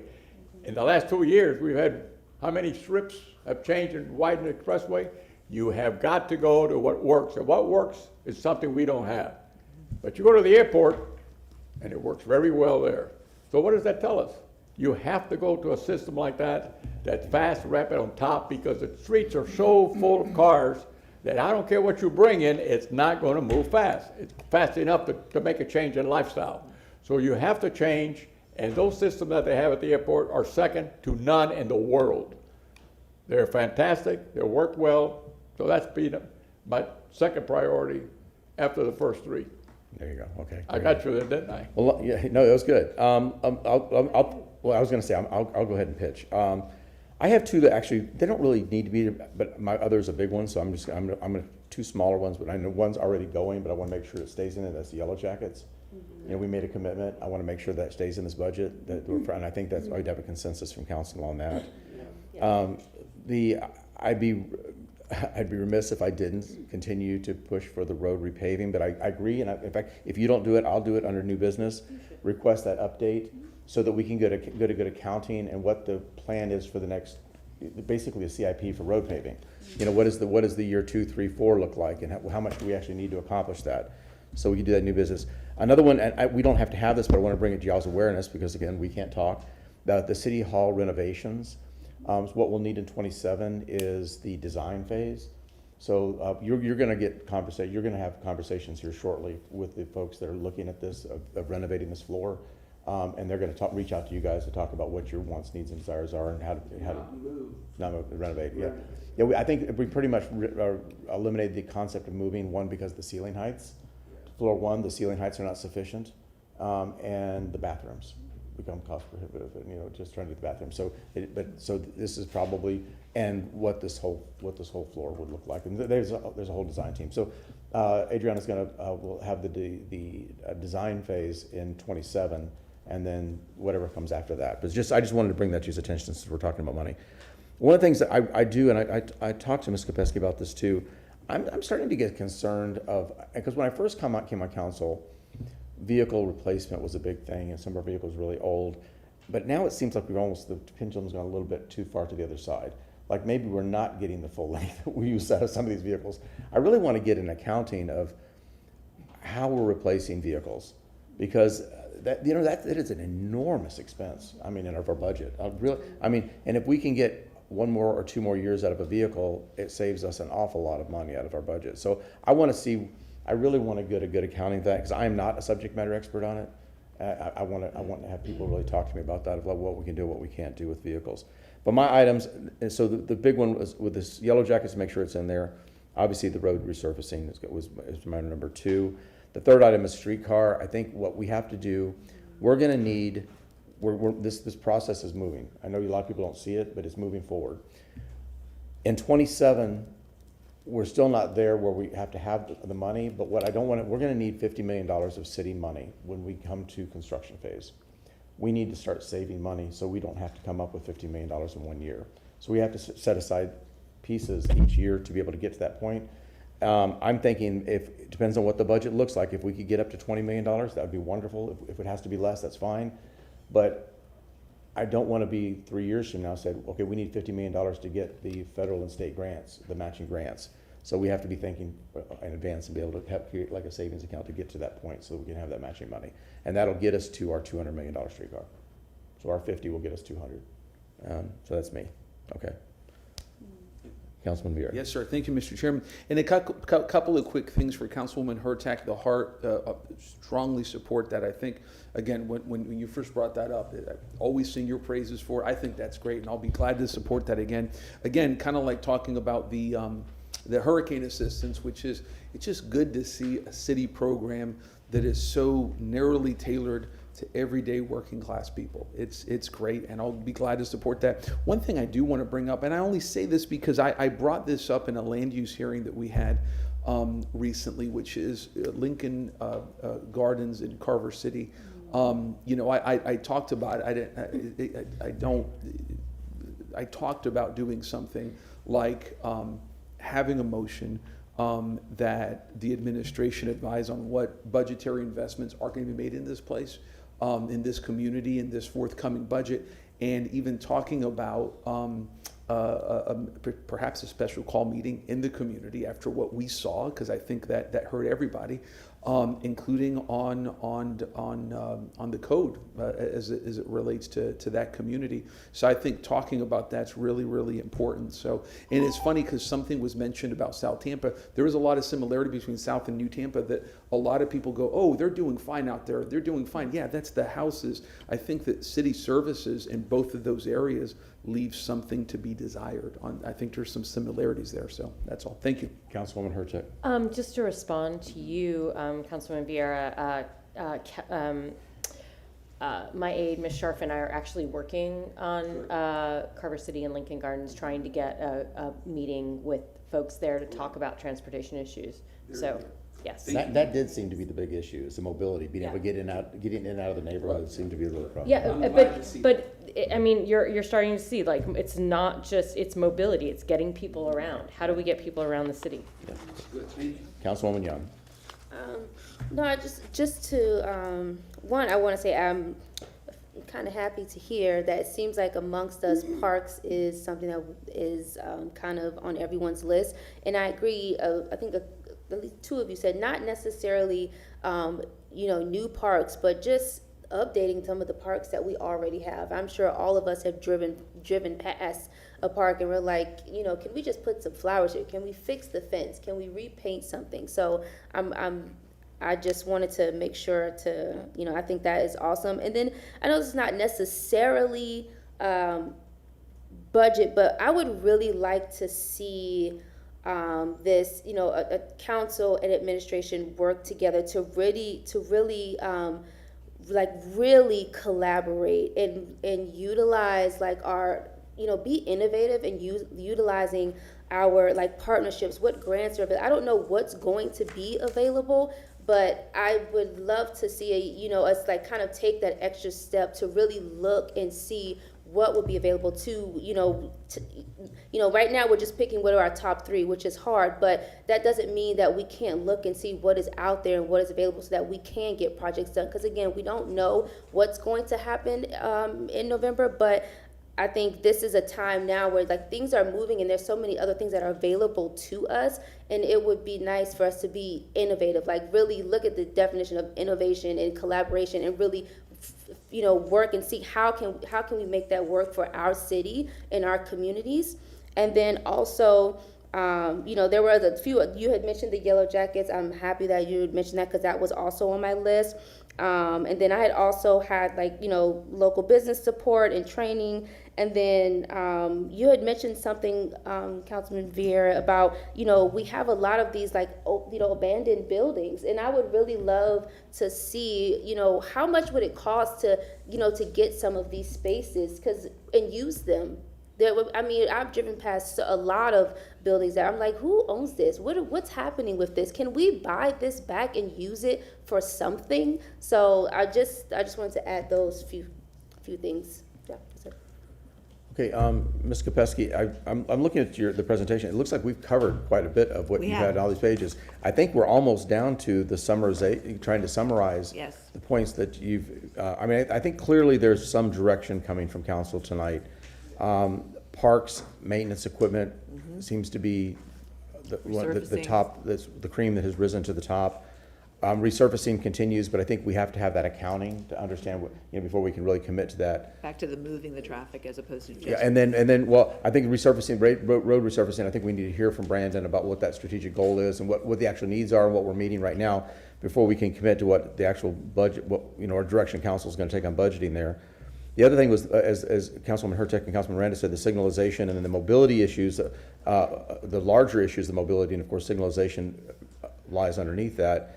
I think that seemed to have a common, in the discussions people had, it seemed to have common. Stormwater is always going to be an issue in the city of Tampa because most of us live at sea level. So, I mean, stormwater stuff, we have to be, as we're crafting this budget, we're going to have to be keenly aware of where we are with stormwater. Obviously, I think it came from Councilman Carlson and Councilman Vieira on fire, but I think we all concur. I don't think anybody here would disagree. And I think a good starting point on that would be, we need to see movement on what's next. So fleet maintenance, we have to make sure that fleet maintenance is where it needs to be. We need to make sure that we continue to support Fire Station 24. And I think we need to have the next step, and that is either picking the renovations of 9. Is that what the next one? Yeah, 9. And then after that, we have to at least talking about Fire Station 1 or K-Bar, right? Is that the issue? Councilman Carlson, you had something?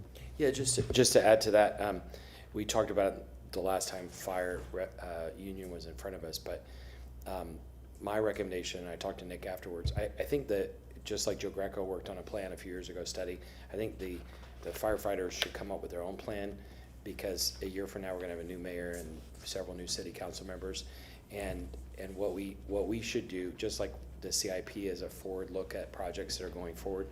If we could find consensus on a strategic list of projects for fire, at least we could give it as a recommendation to the next council and next mayor, and show the firefighters that we're listening to them. Councilman Vieira. Yes, and really quick, and on that, I mentioned downtown as well as K-Bar. I'm not a public safety expert. I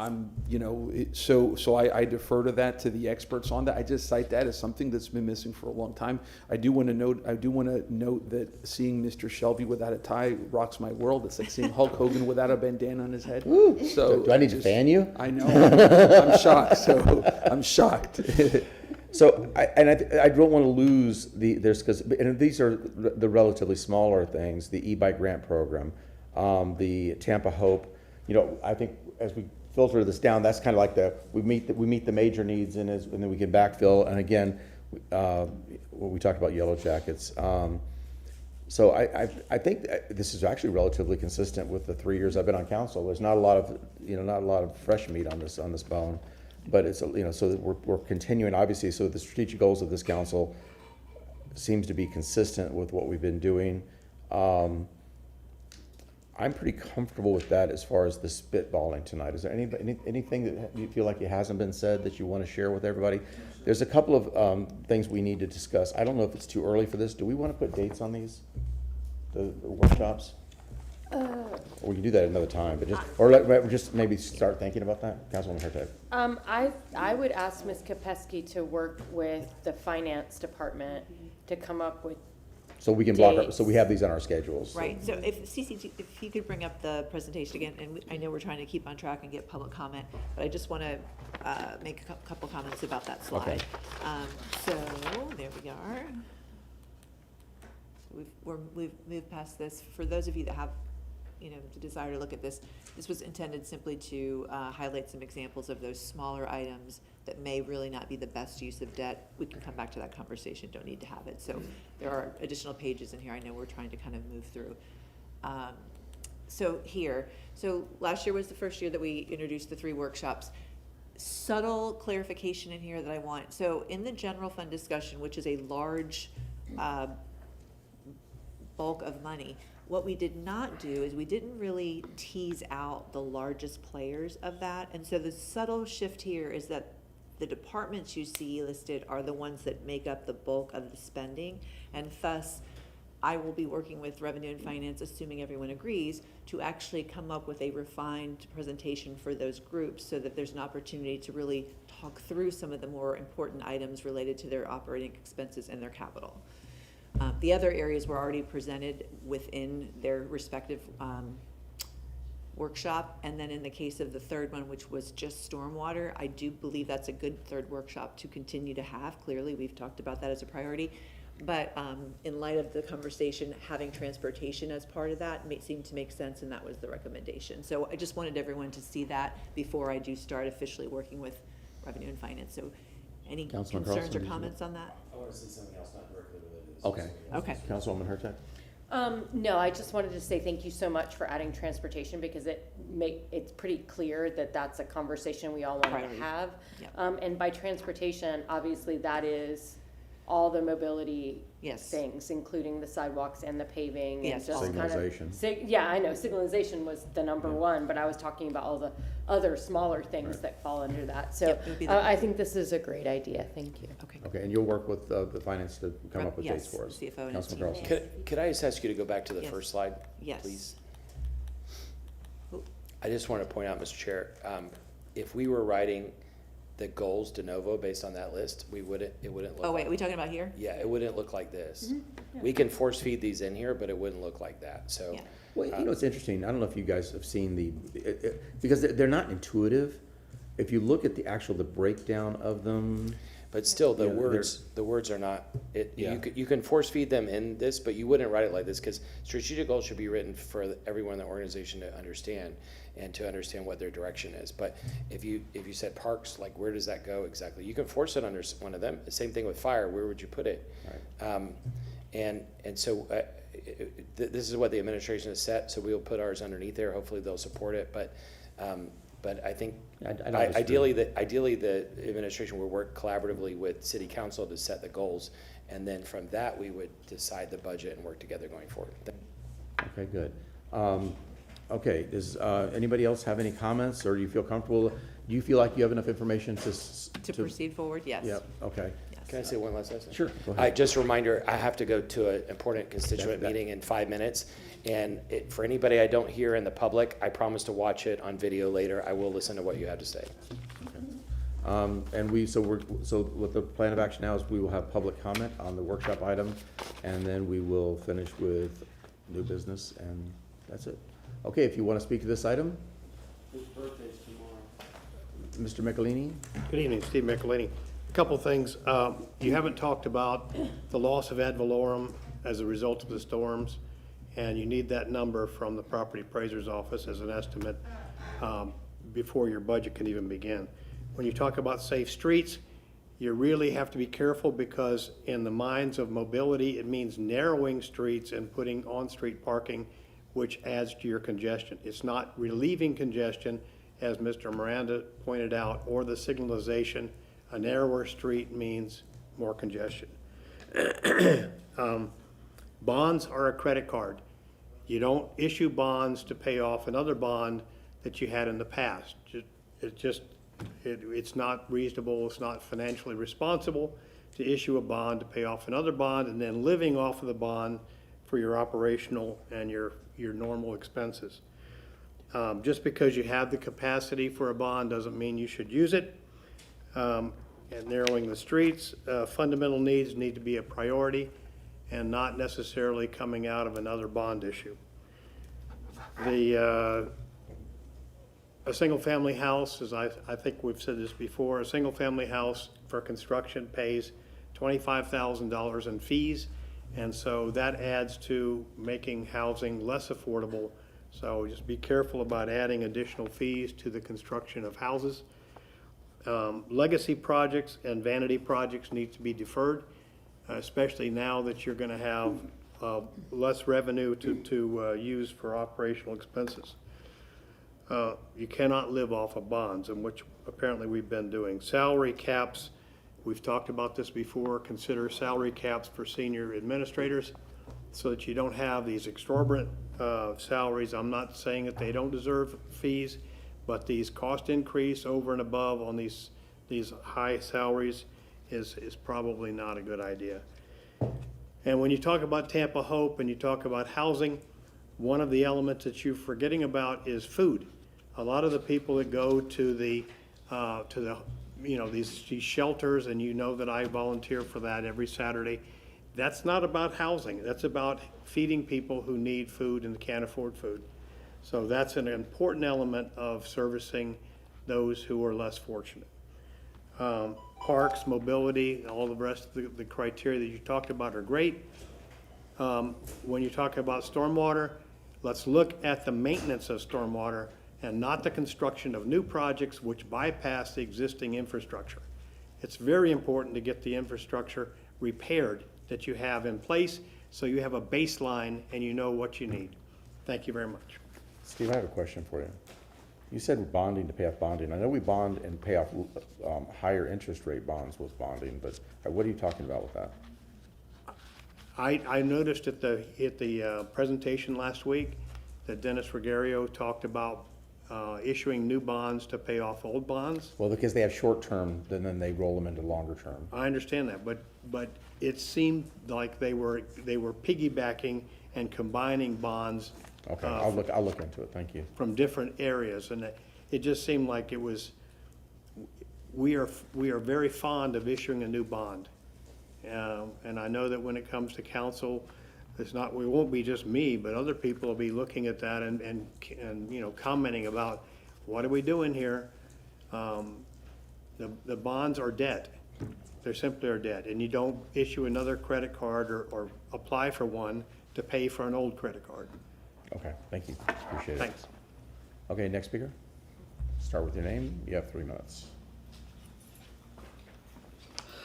So, good evening, members of council. My name is Hoyt Prindle, and in 18 years of living here, I have never come to this podium to speak to you. So, I hope you will understand the importance with why I came to see you tonight and why I'm here to speak.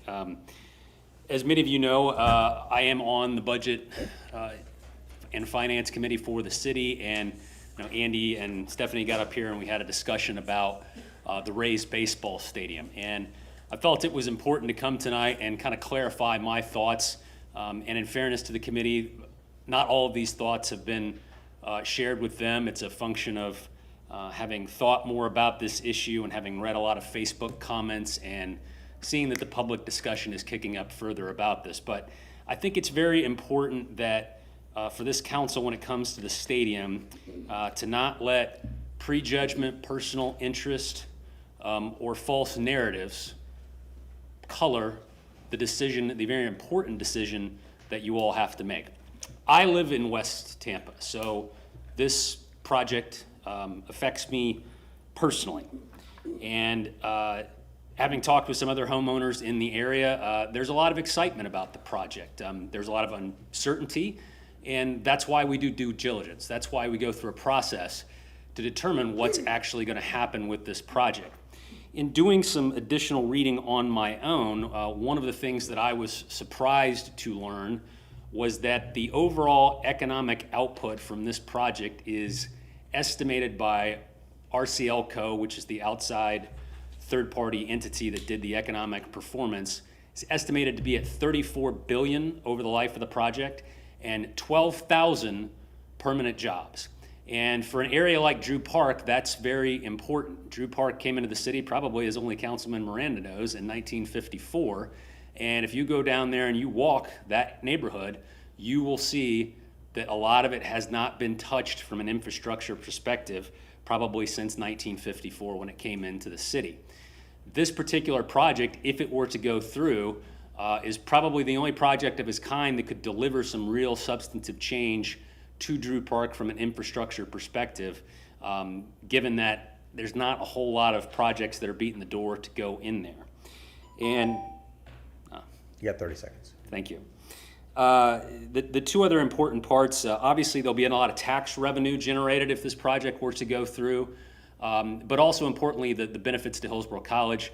As I understand it for some reading, they will assist them with $65 million in past due maintenance that they have been unable to get done at this point. So all I ask of this council is to do your due diligence, to do your process, but to reserve judgment until we have all the facts on this Thank you. particular project. Thank you. Next speaker, please.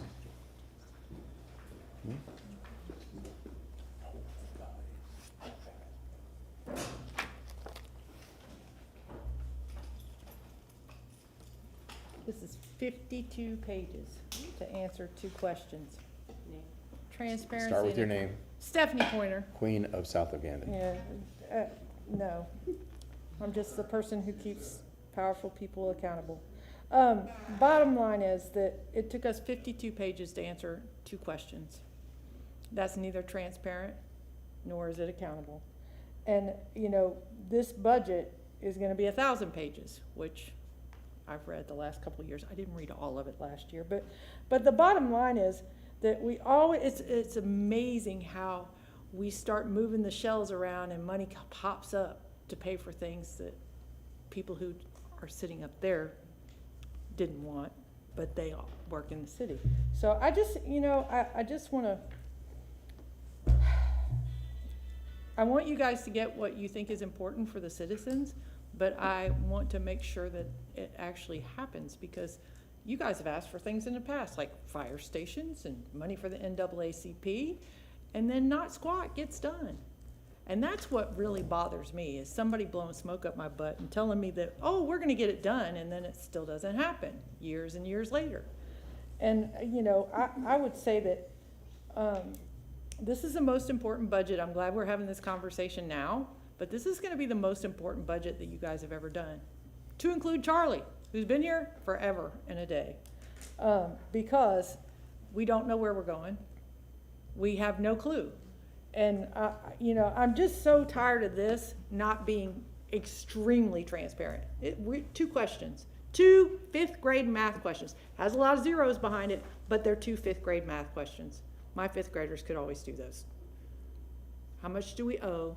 How much can we owe?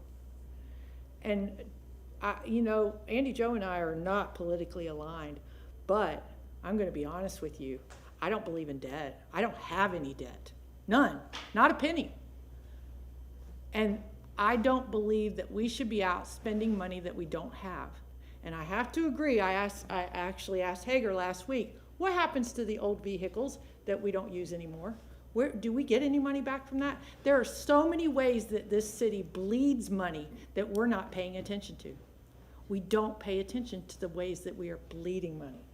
And I just wonder how much of that blood is going out that we're not paying attention to, and we're more concentrated on all this pot here and a pot there, but then the same pots aren't paying attention. It just doesn't make any sense. And maybe I'm just rambling on tonight because y'all did it earlier, so I'm just making up for it now. I love you, but you pontificated a lot. Thank you. Next speaker, please. Hello there, stranger. Start with your name. Hello, Tatiana Morales. I actually wasn't planning on coming tonight. I actually came because when I went to lunch with a friend that lived in Tampa her whole life, she's like a 4th generation Tampeño, she was telling me that this is her last month in Tampa because she cannot afford to be here anymore. And that really broke my heart, just hearing that, because that ends a generational line. I want to go backwards a little bit for my own notes.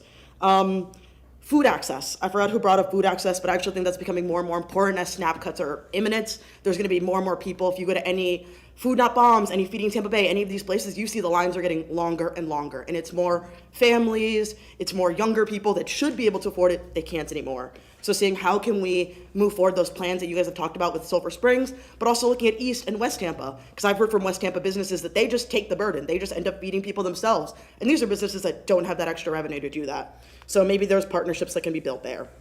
The e-bike rebate. As someone that got the first e-bike rebate, I just want to say, giving anyone the opportunity to not drive in the city benefits everyone. I have over 3,000 miles on my e-bike. It has been a life-changing experience for me. I had an e-bike that frankly was dangerous to be on, and now I have something that I'm gonna have for the next 10 years. And it's been an incredible investment, so really just pushing, please do that. You know, anything that gets people off of driving is better for all of us. And that kind of leads into transportation. I know there's so much love for repaving the streets, and I get it. I live in Hyde Park, I go through South Tampa, the roads are bad. I know, we all know. But you can pave a road, and if 100 people move here a day and they all drive here, you've got horrible traffic and it's just gonna get worse. So making sure that it is a priority that we give money to HART to fund some of these routes, because traffic is gonna get worse and people are gonna be like, you're paving roads, but now what? And that's going to be the question that keeps coming to you. So I really want to say, when you have those paving conversations, those broader mobility conversations. Parks in District 7. I used to live in District 7. Please. That's it. That's really it. The hurricane housing funds. Finding a way, I know this is more for the administration, obviously, but finding a way to make those, like the next 10 years, like we are going to have hurricanes. That just will happen. We are unfortunately on the coast. Figure out how can we fund these programs so that they are longer term programs, because there will be another hurricane, and if we lose property tax money, we could lose that money, and then people are just gone. And then I just want to end with housing affordability. The state of the region came out, and I think y'all saw it. I think it was like 45% of people living in Tampa Bay are under the ALICE guidelines, which is poverty. These are working families. And I see it every day. Working people cannot afford to live and stay in Tampa. People that are 20, 30 are leaving because there's better jobs in Orlando and Atlanta. They cannot afford to stay here. And I really want you to look at our people as our infrastructure. They are essential. There is no city without the soul of East Tampa, South Tampa, West Tampa, all these places, and their kids cannot afford to stay here when the average new house in West Tampa is around $600,000 a year. And two parts of that. We have to make housing more affordable by finding ways to lower the rent and do things like that like other cities have, but also making sure that we invest in that deeply affordable housing, like Lynn Hertek said about the community land trust. We have to fund that. Jacksonville just built their first house. They're ahead of us. Jacksonville, guys. Thank so you. Please, thank you. Thank you very much. Next speaker, please. Start with your name. You'll have 3 minutes. Julie McGill. Hi, Council. Thank you for doing this. This is really beneficial, I believe. I find it a little curious. It's done in a mayor candidacy year, but I digress. Wasted money in the city of Tampa. When we look at the Hannah building, and what that costed, or what we were told it was costed, and by the time it got to you to approve what it really costed, that's not acceptable. And it's not acceptable when the neighborhood tells me that all night long they leave those lights on. And it's not acceptable when I go into that lobby and it's like a ghost town, and there's so many conference rooms that are never used. That was a tremendous waste of money. So when you get projects put to you, do your research. When they tell you it's one price, and then by the time it's actually enacted, it's hundreds of millions of dollars past that. That's where a lot of our money could be coming back into the community. Transparency matters. It really does. It matters to all the taxpayers. They want to know where their money's going. When we look at the city website and you look at the diagram, the citizens are above the mayor. Then there's the mayor, and then everybody else. So we should be privy to everything as far as where the taxpayer money is going, and we're not right now. So that's about all I have to say. Transparency matters. Please keep that in mind. And please, the next time you get a thing to vote on that is $1 million, consider that $4 million by the time it comes back to you, and then we can probably have a lot of extra money. Thank you. Thank you very much. Have a good night. Next speaker, please. Start with your name. You have 3 minutes. Hi, good evening. My name is Hope Carissa. I'm a resident of Sulphur Springs and also the chair of the Sulphur Springs Action League Neighborhood Association. Thank you for the opportunity today to invite the public out to hear our public comments. I'm here advocating for a substantial increase in budget for Sulphur Springs. I did send a letter this Monday to you all and your assistants. I hope you all received it. We just want to say thank you for including us in the discussion for the surplus spending of $150,000. We know that you guys are still working that out, and that's not final. However, we do say that we are a community of 10,000 residents, so we're really asking you to consider us in the 2027 budget. We're really advocating for our pool that has been shut down for more than 2 years. In addition to the surrounding boardwalks, we have some boardwalks that have been closed since 2018. We are looking for housing preservation, funding. We would like to create long-term affordable strategies to keep our current residents in our neighborhood. We want major streets and sidewalk improvements, ongoing grants or investments for residents and our commercial businesses in our community. We would like to see this turned into a pilot. that's reoccurring, that can support everybody that's either partnering in Sulphur Springs or living in Sulphur Springs. We would really like to see redevelopment of key vacant lots or problem areas, kind of what there were some in the East Tampa CRA. We know that we don't have a CRA in Sulphur Springs, but we would like to mimic some of those initiatives or projects that are taking place there because the communities are similar. And also community safety structure. You all have all spoke on parks and recs and also mobility, so I definitely feel that we're aligned. We understand that there is a master plan in place. I've been a resident of City of Tampa for a while, and there have been plenty of master plans, and Sulphur Springs have had the City of Tampa come in and ask for their feedback, and we've also seen our feedback fall on deaf ears. So yes, master plans and planning are nice, but execution is better. So thank you for your consideration. Thank you very much. Have a wonderful evening. Is there anybody else that wishes to speak from the public? Okay, that concludes public comment. Thank you all for coming tonight on a special call workshop. I think it has been a dynamic discussion.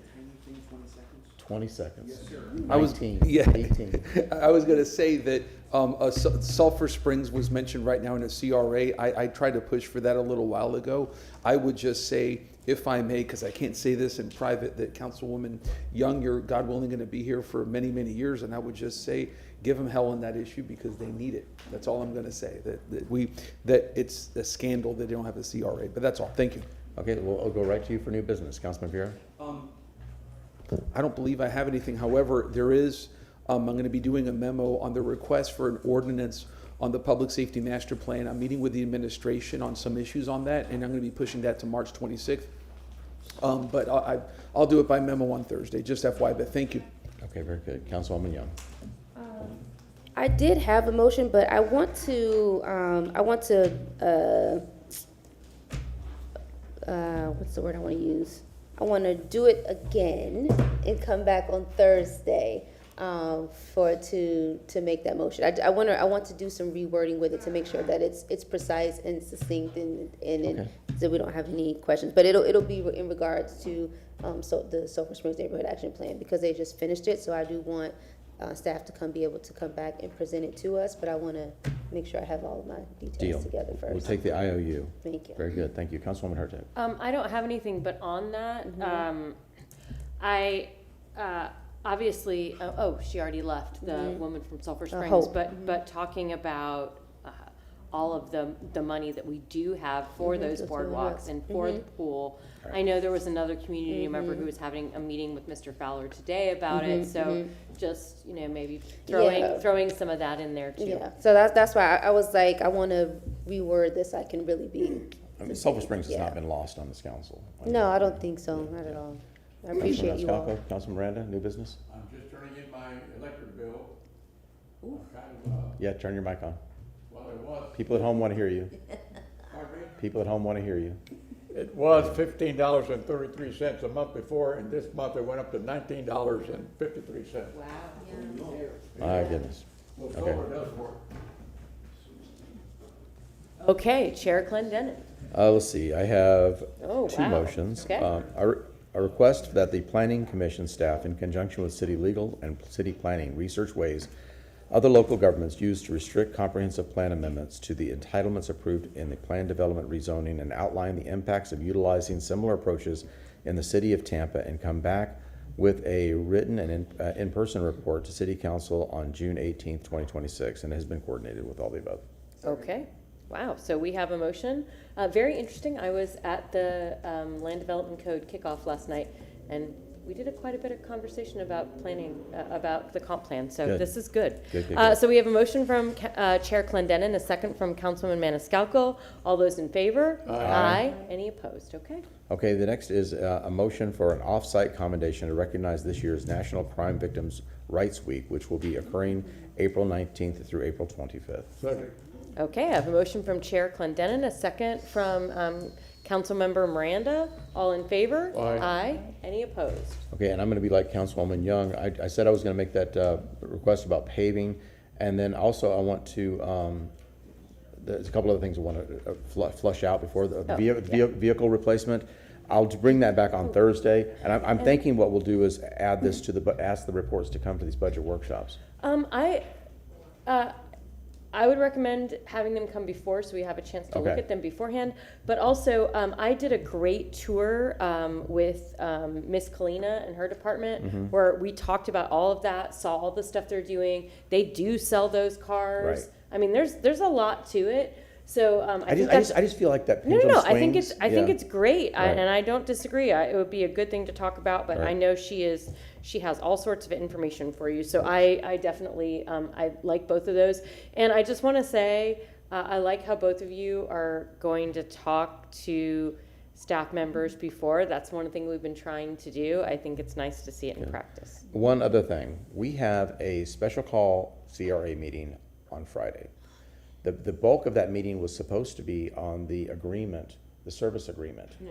That was what was originally housing. proposed, but it was originally proposed that was the service agreement. That's the reason why we did a special call, because we thought that was gonna be such a lengthy discussion. That has now been removed from the agenda. Mhm. Yeah, it was. The service agreement was removed from the agenda. Yes, but there wasn't supposed to be. They're not ready to present Well- for the service agreement. Is that what the email that came from? Yeah. Yeah. And I don't disagree with you, but but they're not, in other words, it's not going to be discussed on Friday because they're not ready for it. So I think we delay that meeting. I don't see there's a reason to convene city staff and all of us on Friday. I think we should cancel that meeting. But the whole point of the meeting is to talk about these grants, because the grants have to get started. That's the whole point of this meeting. The additional part was talking about the services agreement. Absolutely. They're saying they cannot go forward. No one can get new grants right now because we don't have the agreements. We got two problems. One, Councilman Vera is not gonna be here, Councilman Carlson's not gonna be here. We already agreed on this meeting. I know, but I'm touch and go about whether I'm gonna be able to be here, but anyways, that's part, so you'll end up with 4 council members if that happens. The conversation still needs to be had. We cannot pull the rug out from people on a Tuesday for a meeting they've been waiting for ages on a Friday. I mean, I'll be there. I'll be there. I mean, I cleared my calendar for this. Councilman Vera. I mean, I can speak offline with Cedric on this issue.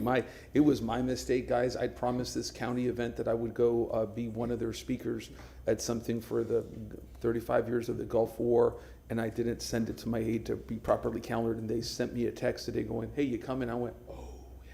So that was my. Yes, and I have a I'm trying to recover from hurricane damage, and I'm supposed to be, and they want me down there Friday. So that's my big problem, but. Yeah, but anyway, so I just looked at that and said, when they pulled the rug out from that one issue. I will challenge you to go back and watch that CRA meeting. He very clearly said that that's not the priority. The priority is getting these grants out the door. I knew that's why, because we had the one meeting that was canceled, and that's why they wanted to get this through, but I thought the reason we did a special was because of that. No, it was all about grants. Okay. I mean, he said that multiple times. We had this discussion during the CRA meeting last month, and it was all about grants. You still have the gavel, and Councilman Miranda will stop. Yes. I forgot to mention that bill that I turned in from the electric is for receive and file. Okay. Yeah, so motion to receive and file. Okay, so the Okay, meeting I is have a motion still from- on. Yeah, a motion Okay. from Councilman Miranda, second from Councilman Vieira. All in favor? Aye. Very good, okay. Y'all have a good night. Oh, we need to. Second. Move to receive and file, second. All those in favor, aye? Aye. It was We're adjourned. Maniscalco, second by